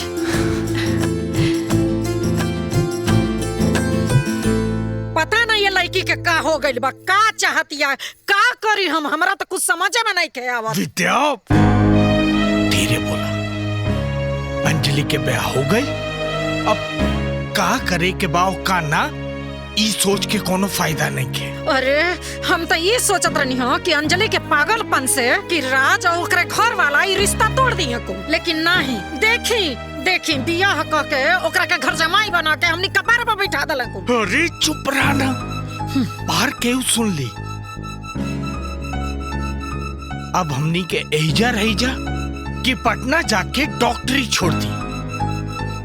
अब हमके कुछ समझ में नहीं किया आवत। ए जी, ये अंजलि के शादी पर ना राउर भैया भाभी झूठो के गुस्सा होके के नाटक कर रहल बा लोग। बेटी के जरिए ससुर जी के पटा ले ले बा लोग। अब बेटी दामाद घर में रही लोग तो प्रॉपर्टी तो उनके न होई। हमनी के हाथ में आई खाली बाबूजी के लाठी। भैया हमनी के साथे ऐसन कबो ना करिया। और पूजा तू ऐसन काहे सोच रहल बाड़ू? ओ भैया के भक्त, भैया ऐसन ना करिहन, बाकी भैया के बेटी तो ऐसन करिए। ये ऐसन बुढ़वन जैसन मत बैठा। लखनऊ जाए से पहले फैसला हो जाए के चाहिए। ठीक कहा तड़ू पूजा, का लेकर फैसला हो के रही। राज के दामाद बना के पूरा प्रॉपर्टी के झीटे के होशियारी कर रहल बा लोग, लेकिन ये मंसूबा पे कामयाब ना होके दे। चला, भगवान के शुक्र बा कि तोहरा दिमाग में ई बात आई। अब बिहाने एकर फैसला हो जाए के चाहिए।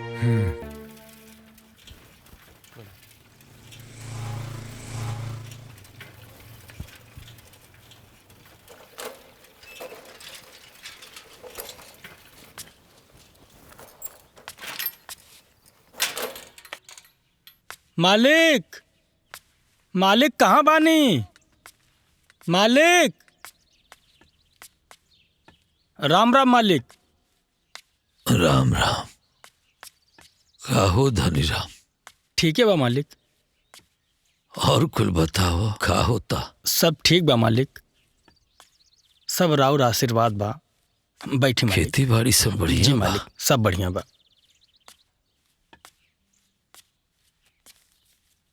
हाँ। मालिक, ये साल के गल्ला का ई स्लिप सगरो पैसा राउर खाता में जमा कर देले बानी। बढ़िया किला। एकिल नहीं मालिक।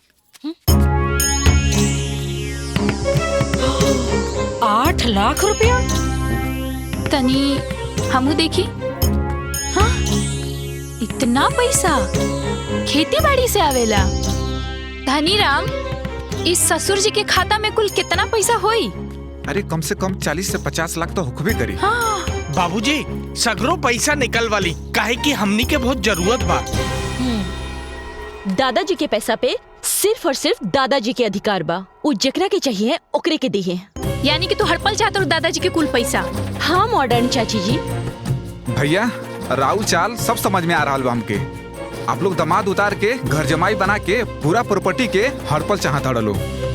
ए मनु, देखा, अंजलि के करतूत से हम खुद परेशान बने, और तू का कह रहल बड़ा? हाँ, तोहरा के हमरा ऊपर विश्वास नहीं के, इल्जाम लगा बता रहा हमरा ऊपर। धन दौलत के आगे भाई भाई के दुश्मन हो जाला। सही कहानी रहुआ लोग, बिल्कुल सही कहानी, लेकिन एक आखिरी फैसला दादाजी ही करें। धनी राम मालिक, राजबाबू के तनी खेत देखा था। आई पहुना, चल के खेती बाड़ी देख ली।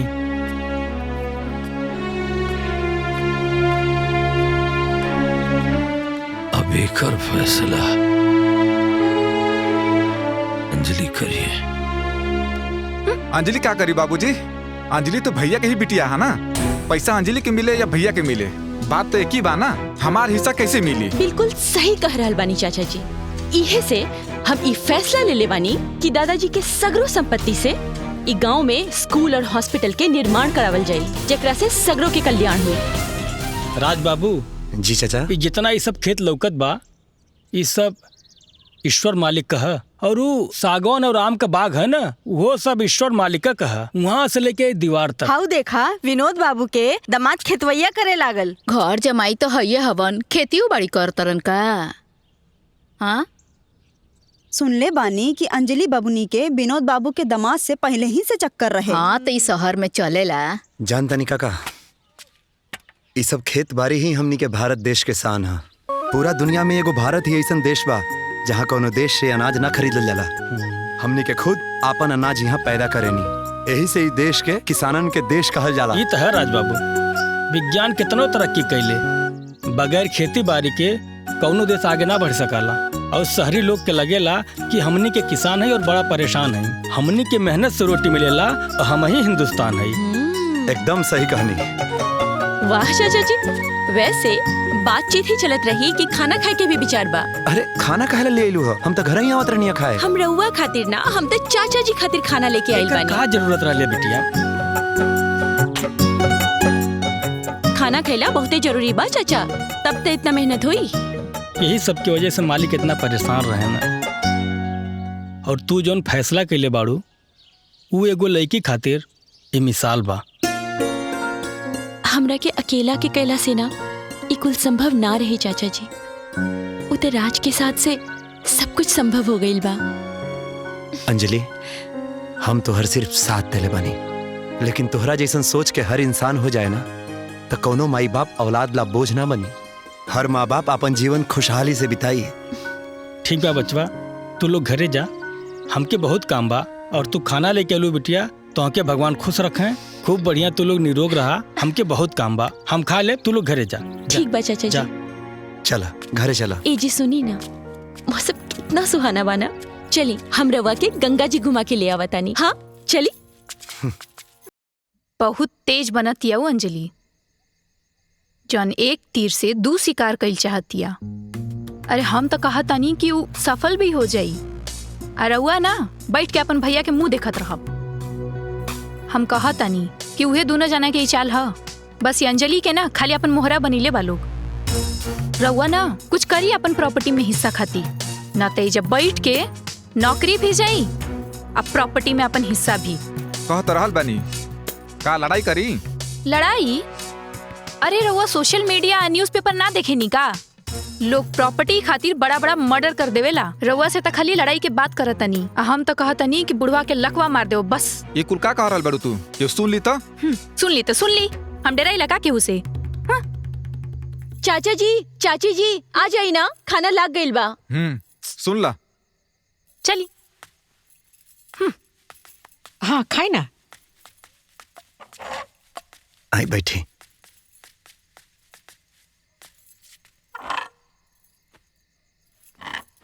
चाची, जब ले गांव में बानी तब ले कम से कम अपन ससुर और जेठ के सामने तो साड़ी पहन ही सकेली ना। संस्कार और रीति रिवाज के निभवला से ना केहू छोट ना हो जाला। अंजलि, तू हमके रीति रिवाज और संस्कार तो मत ही सिखावा।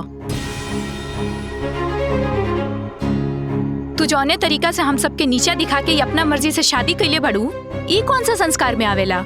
ई शादी ना हम बड़ बुजुर्ग के सेवा करे खातिर कैनी है। और वैसे भी जे काम रउआ कब्बो ना कर सकेनी ना, ऊ काम अब हम करके दिखाई। बाबूजी, हमार हिस्सा हमके अलग कर दी।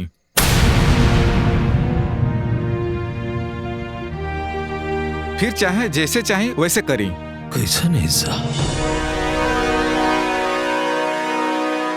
तू लो अपना हिस्सा के अधिकार खो चुकल बाड़ा। अब यहाँ जौन कुछ भी बाना हमरा पोती के और हमरा दामाद जी के बा।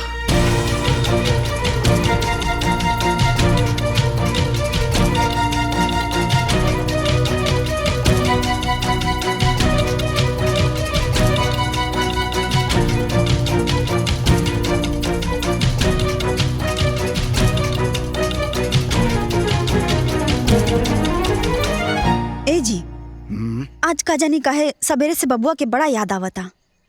तनी फोनवा लाई ना, तनी फोन में राली बतिया ली। लगावा।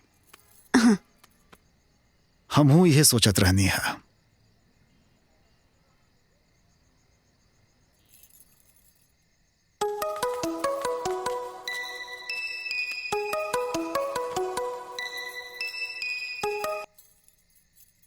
हाँ प्रणाम मम्मी। खुश रहा बाबू, कैसन बड़ा तू? ठीक बानी मम्मी। आप लोग की बहुत याद आवता। आप लोग एजा आ जाना। ए बाबू, कहीं भी बच्चा रहे लेकिन माँ बाप के आशीर्वाद रहेला साथे। एगो बात जानता रहा, तू अंजलि के सपोर्ट करता रहा ना, बहुत पुण्य के काम करता रहा बबुआ। और हमनी के तारा साथे बानी। अगर तू कमजोर पड़ जाइबा ना तो अंजलि भी कमजोर पड़ जाई। मम्मी आज ले रुआ लोगन के छोड़ के कबो इतना दिन रहल नहीं खे। तहार पापा के गुड्डी के बहुत याद आवता। ए बबुआ, ला पापा से बतिया ला। हेलो। प्रणाम पापा। अरे खुश रहा बेटा। ए बेटा, अरे तू तो बहुत बहादुर बड़ा हो। देखा, कोनो बात की चिंता मत करिया। अब बहू के पूरा साथ दिया बेटा, और हमने के सारा लोग तोरे साथ बानी जा। अब तू तुमको चिंता मत करिया बेटा। जी पापा। हमने की याद करता बबुआ।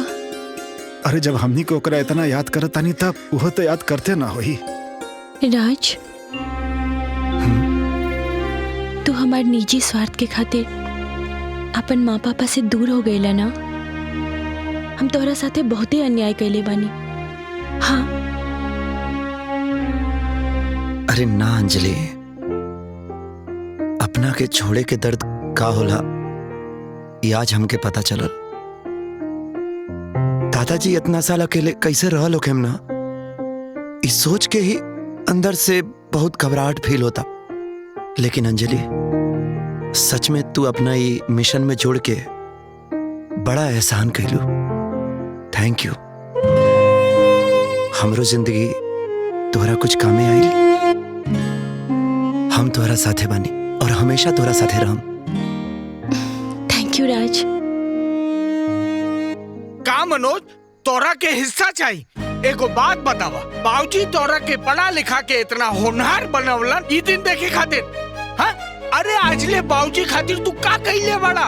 अच्छा, हम का कइले बानी? अच्छा ये बतावा, ये घर के तू बड़ बड़ा ना? हाँ। तो तू का कइले बड़े आजले बाबूजी खातिर? हाँ। और बस, और हमरा के कुछ न चाहिए। हमरा के हमारा आधा हिस्सा हमके दे दो। अरे तोहार हिस्सा लेके केहू भाग जाई का?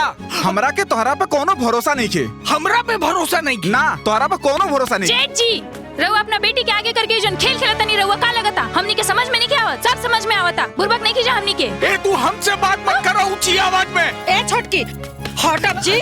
अरे ते हमरे बेटी के बारे में बोलबे? हाँ? एक बार भी हमरे बेटी के नाम ले लेना, अब तोर जुबान धके खींच ले। हाय देखी, छया गइल लो इनकर सच्चाई बाहर। अरे हमरा तो पहले ही से मालूम रहे कि तारा मन में यही चलता। पूजा चला इधर आवा। इतना बोलत रे, अपने मर्द के आगे कोदल बड़े। मर मोर देखो बार बोलता। जवाब नहीं के हमरे मरद। अरे चुप पापा, चाचा चाची, चल इधर आओ। रउआ लोग ये का कर रहल बानी? प्रॉपर्टी के खातिर इतना तमाशा? रउआ लोगन एक बार भी ना सोची ना कि ये सब तमाशा देख के दादाजी पे का गुजरत हुई? अरे हमरा के ना चाहे प्रॉपर्टी में हिस्सा, और ना कबो चाहत रहे। रउआ लोग अपन अपन हिस्सा के बराबरी में बांट ली। आई झगड़ा खत्म करी। और एक बात और, कल आप सबके इस समस्या के समाधान जरूर हो जाए। आप लोग जाइए, आराम करें।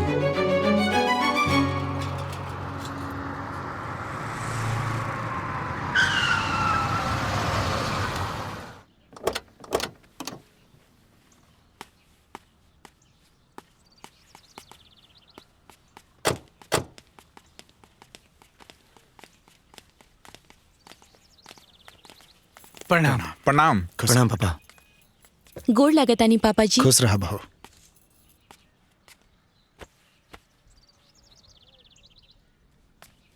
विनोद भाई साहब और मनोज भाई साहब, आज हम एजा एगो रिश्तेदार बन के ना, एगो व्यापारी बन के आयल बानी।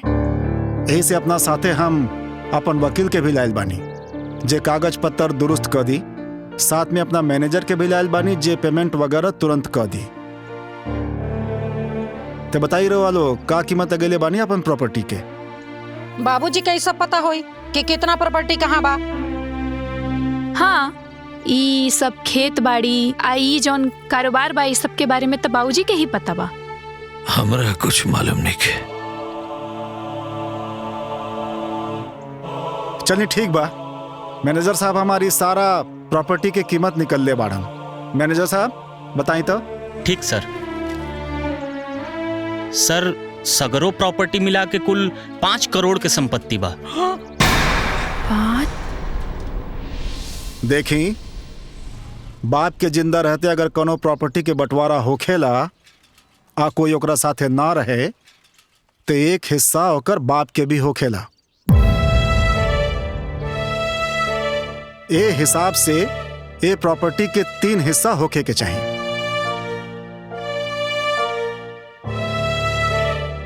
बाबूजी, रउआ बताई, रउआ के हिस्सा चाहिए? कुछ न चाहिए हमरा, जॉन देवे के बैकनी के दे दी।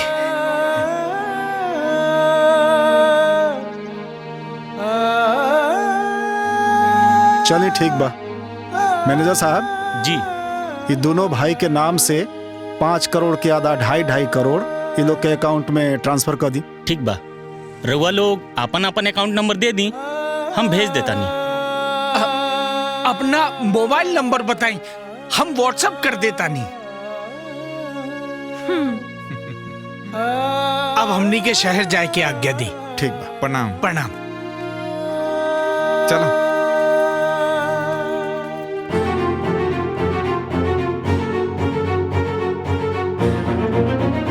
पापा जी रवा बैठी, हम खाना लगवा बतानी। रवा बैठी जी।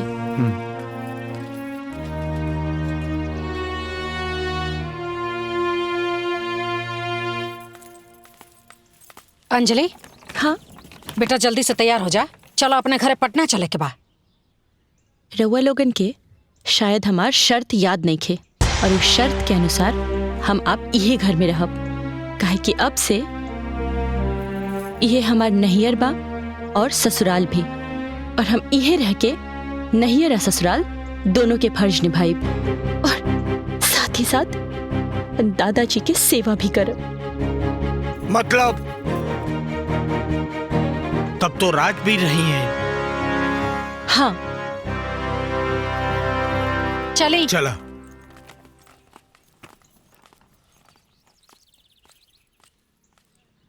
देखा तलो भैया, का जमाना आ गइल बा।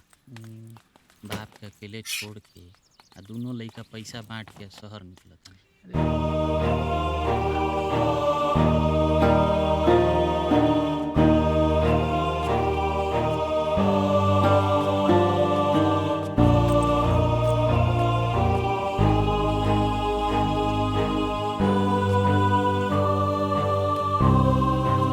चला।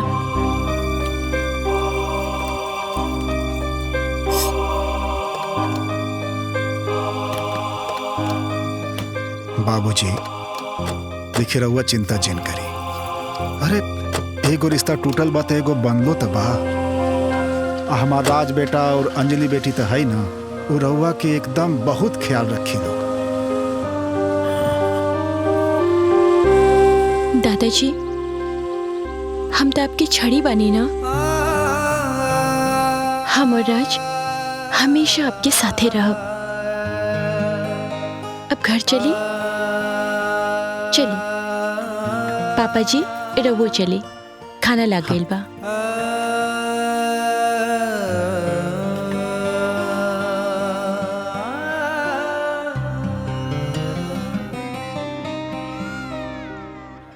कलयुग ना।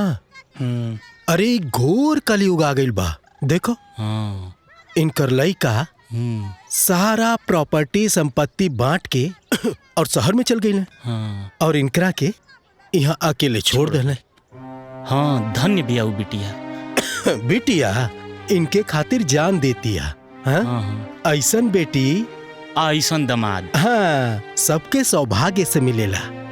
और सुनी, और दमाद इतना सम्मान इतना प्यार करेला ईश्वर बाबू के, जेके कहल ना जा सकेला। हम तो महादेव से प्रार्थना करीला कि ऐसन बिटिया हाँ वो लोग जिंदगी में एकदम सुखी रहे, हमेशा सुखी रहे।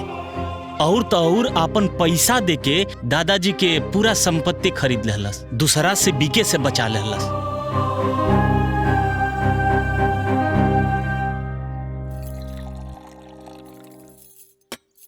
दादाजी खाना खाई ना।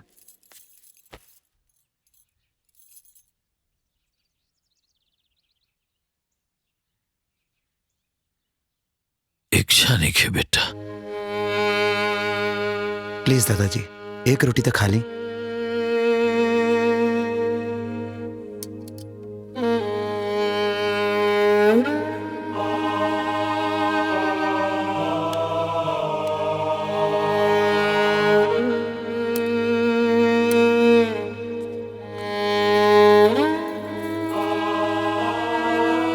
दादाजी जे रुआ आंख में आंसू दे ले पा उहे एक दिन आके रुआ से माफी मांगी।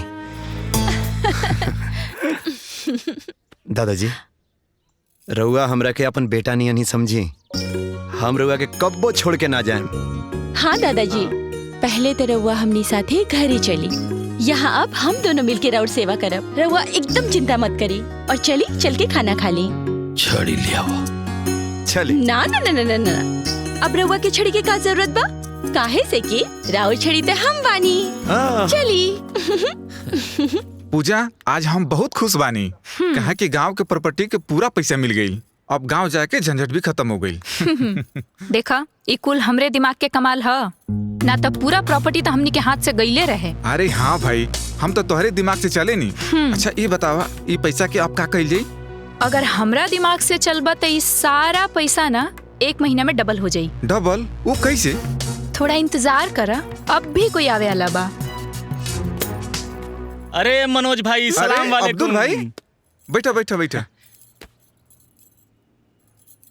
अब्दुल देवर जी के हम ही बुलैले बनी। अच्छा बताई इनका के स्कीम अपन। अरे भौजी, ई गजब के प्लान है। 100 रुपया डाली, 200 रुपया महीना भर के भीतर पाई। 1 महीना में पैसा डबल? अरे भौजी के तो बता देले बानी, अरे वो के बता देता नहीं। देखा हमारी स्कीम के नाम है MLM। MLM स्कीम मतलब? एकर नाम बाटे मल्टी लेवल मनी ग्रोथ प्लान। मल्टी लेवल मनी ग्रोथ प्लान? देखी हम समझ ले बानी, रघुओ समझ ली। मैं समझे कि कौन बात बा, ऐसे बढ़िया कौन सा प्लान मिली? हम तो कहा तनी देखी 2.5 करोड़ लगाई आ 1 महीना के अंदर 5 करोड़ पाई।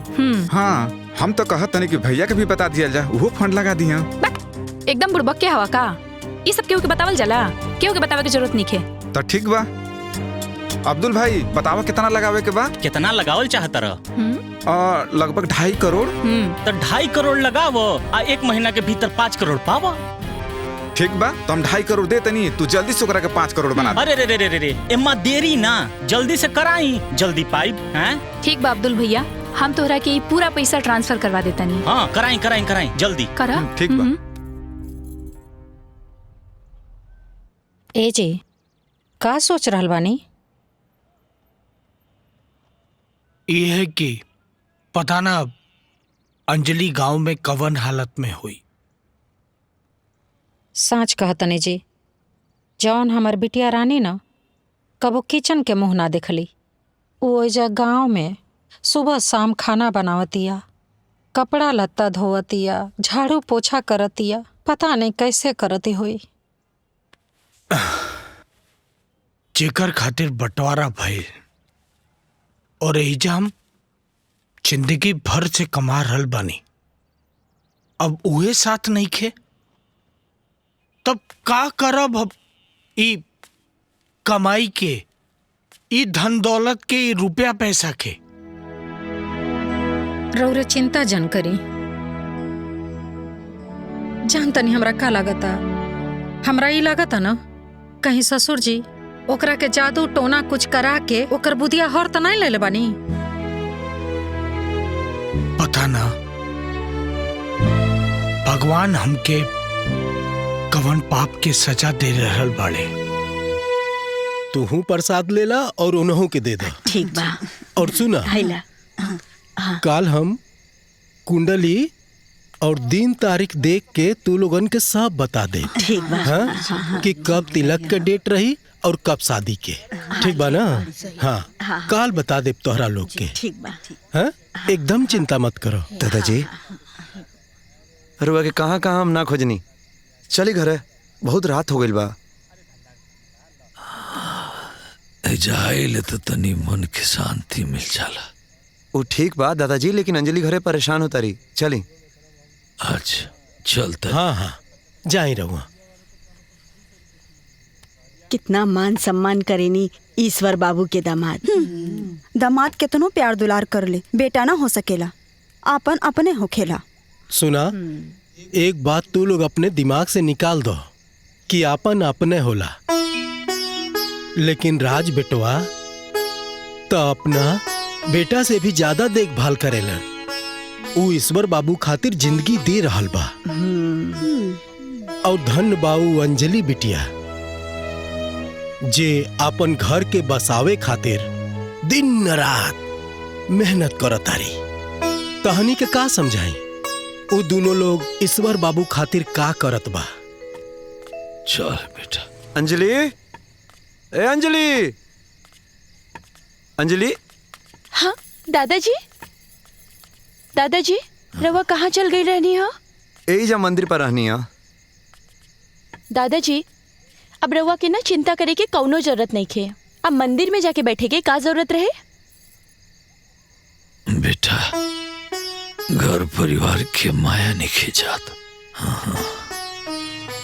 दादाजी रउआ के उ लोगन के मोह बा, आ उ लोगन के खाली माया बा, पैसा के माया। रउआ देखनी ना कैसे अपन अपन हिस्सा लेके चल गईले। भगवान ओ मूर्खन के सद्बुद्धि देस।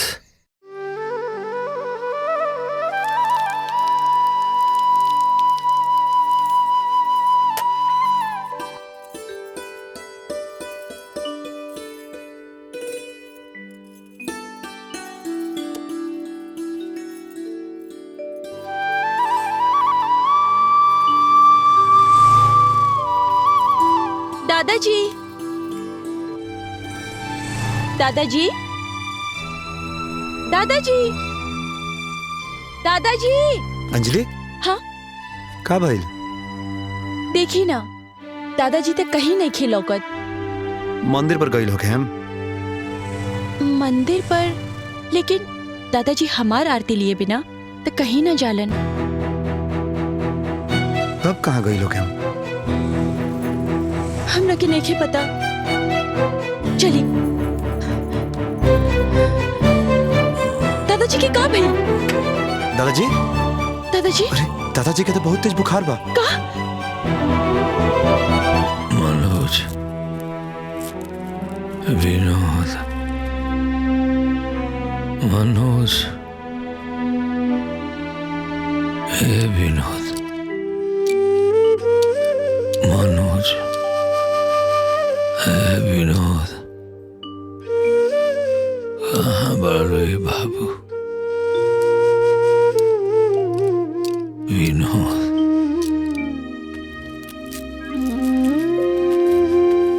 मनोज, विनोद। सुनो, दादाजी को टाइम से दवा दे देना। जी सर। डॉक्टर साहब, अब दादाजी के कैसन तबीयत बा? दवा तो दे देलो बानी, लेकिन तहार दादाजी सदमा में बारे। तहार नाम विनोद है का? ना ना, हमार नाम राज है। विनोद हमारे पापा के नाम है। का भइल डॉक्टर साहब? अरे वो जब से एडमिट बारे तब से विनोद विनोद मनोज मनोज बोल रहल बारे। ई दोनों हमरा ससुर जी लोग के नाम है। तो वो लोग कहाँ रहेला? हमार पापा पटना रहेलन, हमार चाचा जी लखनऊ रहेलन। तो संभव होके ना तो वो लोग के बुला लो। अगर वो लोग आ जाए लोग तो उनका के देख के इनका तबीयत में सुधार हो सकेला। ठीक बा, चलिए।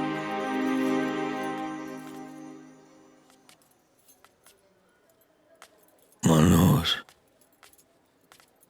दादाजी, विनोद, मनोज। अंजलि, तू पापा के फोन करना एक बार। हाँ ठीक बा। ए जी, अंजलि के बाबूजी, हाय राउर फोन छूट गइल रहा। ली फोन ली। अरे अंजलि के फोन आवता। उठाई ना, देखी का कहतिया। हेलो पापा, पापा दादाजी की तबीयत बहुत खराब बाटे। यहाँ के बार बार राउर और चाचा जी के नाम पुकार रहल बानी। रउआ आ जाई ना। अंजलि, हमारो तोहर माई दोनों के तबीयत बहुत खराब हो रहल बा। दामाद जी के लेके पटना आ जा। ए बिटिया, जवन चाल तू चल रहल बाड़ू ना, हम तोहर बाप हई। हमके बेवकूफ जन समझा। चला फोन रखा, हमके हॉस्पिटल जाए में देर होता। ठीक बा पापा, ठीक बा, गोड़ लागतानी। का भर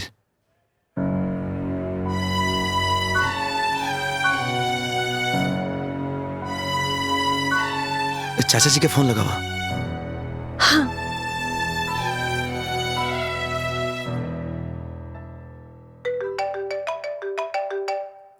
अंजलि के फोन। अंजलि के उठावा, स्पीकर पे कर दी, स्पीकर पे। चाचा जी गोड़ लागतानी, हम अंजलि बोल रहल बानी। हाँ बोला, तोहार नंबर फिट बा। कैसे याद कैलू आज हमरा के? चाचा जी अब दादाजी की तबीयत बहुते खराब बा। तो हम का करी? वो बार बार राउर और पापा के नाम ले रहल बानी। रवा गांव आ जाई ना चाची जी के साथे। अब हमरा के का याद कर रहल बाड़न? अरे सगरो रिश्तेदार तो तू तोहार राजपति भइल बाड़न। तो देखा तू लोग और सुना, और ये कुल बकवास करे खातिर हमके दोबारा फोन मत करिया। चाहे केहू जी चाहे केहू मरी, हमरा के कोनो केहू से मतलब नहीं खे। जी चाचा जी गोड़ लागतानी। का कहल हलो बिटिया? दादाजी उ पापा चाचा जी ना बहुते व्यस्त बाड़न। उ कहल हलो कि फटाफट अपन काम निपटा के जल्दी से रउआ से मिले आ जाई। हाँ दादाजी। हाँ हमने बानी ना, हम अंजलि आपके सेवा में दादाजी। एक बार तारा चाचा के कपार में घाव लगी रहे, उनका खातिर हम पूरा शहर के अस्पताल छान मरले रानी, और आज हम बेड पर बानी तो वो लोग के फुर्सत देने के।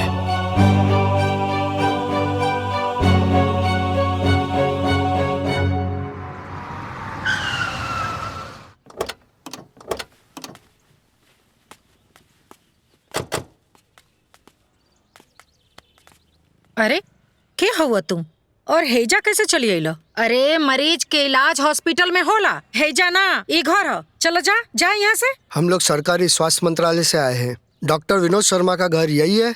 हाँ। जरा बुलाइए उन्हें, कुछ बात करना है। ए जी, अंजलि के पापा, अरे तनी बाहर आई। का भइल? क्या आप ही हैं डॉक्टर विनोद शर्मा? जी। क्या आपने किसी जय कुमार का ऑपरेशन किया था? जी। आपको पता है ऑपरेशन के बाद उसकी मौत हो गई? देखिए जी, का है ना कि हम डॉक्टर हैं, ऑपरेशन कल हमार काम है। उनकर मौत हो गई तो एमे हम का करें? क्या तुमको पता था वो डायबिटीज का पेशेंट था? हाँ। जब तुम्हें पता था कि जय कुमार को डायबिटीज है तो बिना रोकथाम किए तुमने कैसे उसका ऑपरेशन कर दिया? मुझे सब पता है। तुम डॉक्टर लोग ना कुछ पैसे के खातिर मरीज के जीवन के साथ खिलवाड़ करते हो, जिसके चलते उसकी मौत हो गई। मिस्टर विनोद, इस जघन्य अपराध के लिए तुम बच नहीं सकते हो। इस लापरवाही के कारण तुमको अरेस्ट करने आए। देखिए, हमसे गलती तो हो गई, पर अभी गलती दोबारा ना हुई। हाँ। वो किसी का बाप था तो किसी के माथे का सिंदूर था। ऐसा कोई तुम्हारे बाप के साथ करता तो तुम क्या करते? देखिए सर, हमके बचा ली, हम फिर कहता नहीं कि ऐसा गलती दोबारा ना हुई। अब जो गलती हो गई है उसकी सजा तो भुगतनी ही पड़ेगी ना तुम्हें। अरे सर, कोनो दूसरा रास्ता तो हो ही।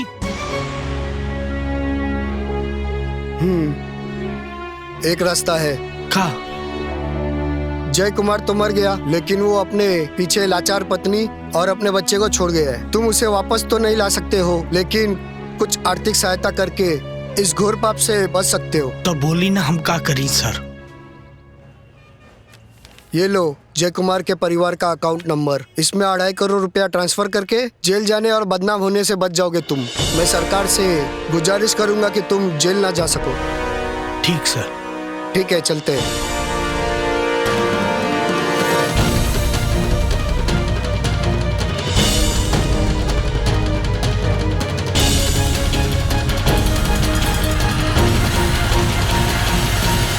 विद्या। हाँ। ये अकाउंट नंबर ला और पैसे ट्रांसफर करता। और हाँ, रामपुर चले की तैयारी करब, बाबूजी की तबीयत ठीक नहीं है। हेलो अब्दुल, अरे हमारा 2.5 करोड़ रुपया MLM स्कीम पे लगा दे बड़ा ना। हेलो, रॉन्ग नंबर पे फोन करके हेलो हेलो बोल रहे हो। अरे ये अब्दुल का नंबर है ना? यहाँ कोई अब्दुल अब्दुल नहीं है। तू MLM स्कीम से बोल रहा बाड़ू ना, जो 1 महीना में पैसा डबल हो जाला। सुनो, ये तांडा पुलिस स्टेशन का नंबर है। ज्यादा बकवास किया ना तो जेल में डलवा दूंगी। चल फोन रख। हाँ? का हो गई पूजा, ये अब्दुल का नंबर नहीं खे। का? अरे अपन कौन और साथी के फोन लगावा? लगाओ तनी। राहुल। हाँ हेलो। ये अब्दुल कहाँ बड़े राहुल? वो तो अपने पापा के लेके मुंबई गइल बा। ओकर पापा बीमार बड़े, उनके दवा करावे।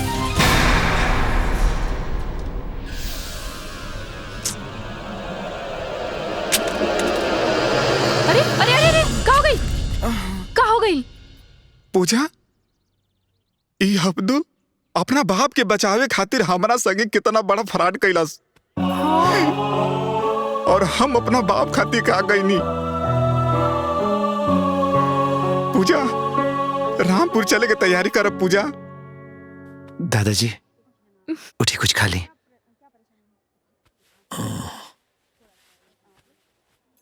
आराम से।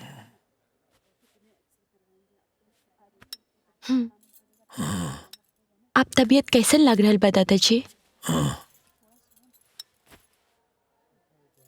सेब ना।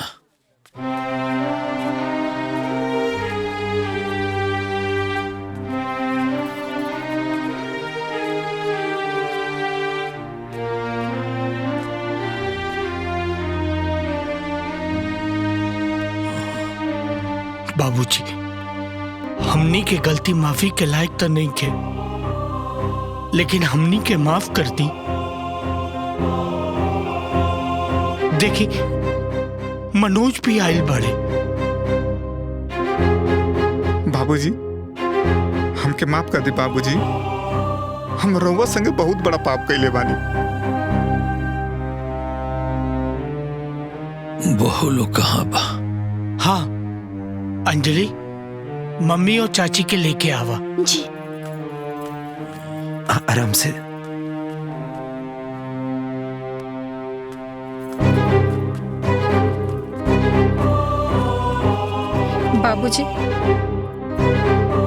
बाबूजी, हमने से बहुत बड़हन गलती हो गई बा। हमने के माफ कर दी बाबूजी। बाबूजी, अब बस रउआ जल्दी से ठीक हो जाई। हमनी के वादा करत तनी जा कि आज के बाद हमनी के रउआ के कब्बो अकेले ना छोड़ब जा।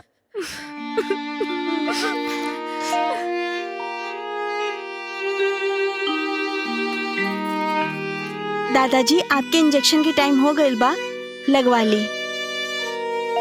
अभी कर जरूरत नहीं के। हमार पूरा परिवार हमरा वापस मिल गइल बा।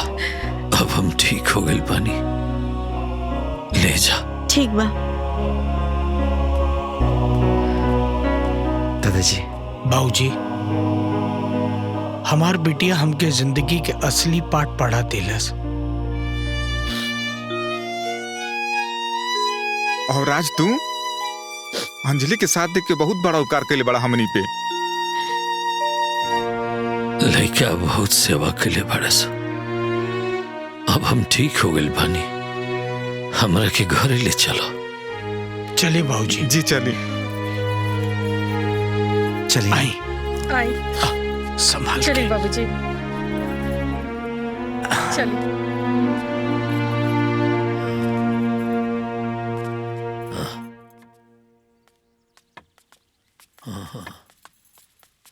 आराम से दादाजी।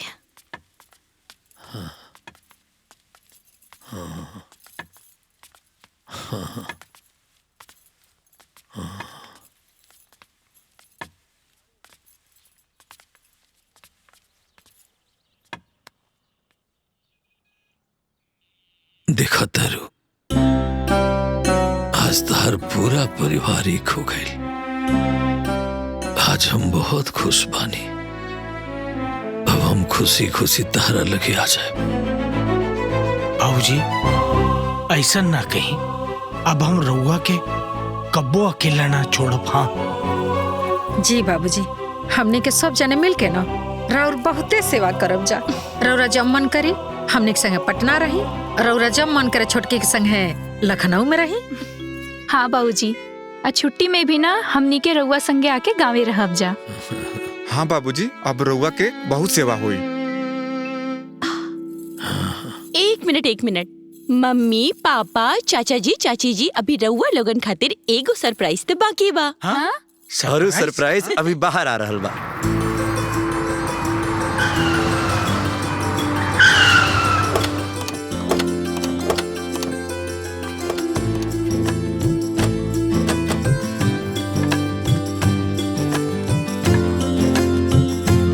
बाबूजी प्रणाम। प्रणाम पापा। अरे खुश रहा बेटा। प्रणाम मम्मी। खुश रहा खुश रहा। कैसन लागल हमार सरप्राइज? बढ़िया, बहुत बढ़िया। अब्दुल तू? सर आप?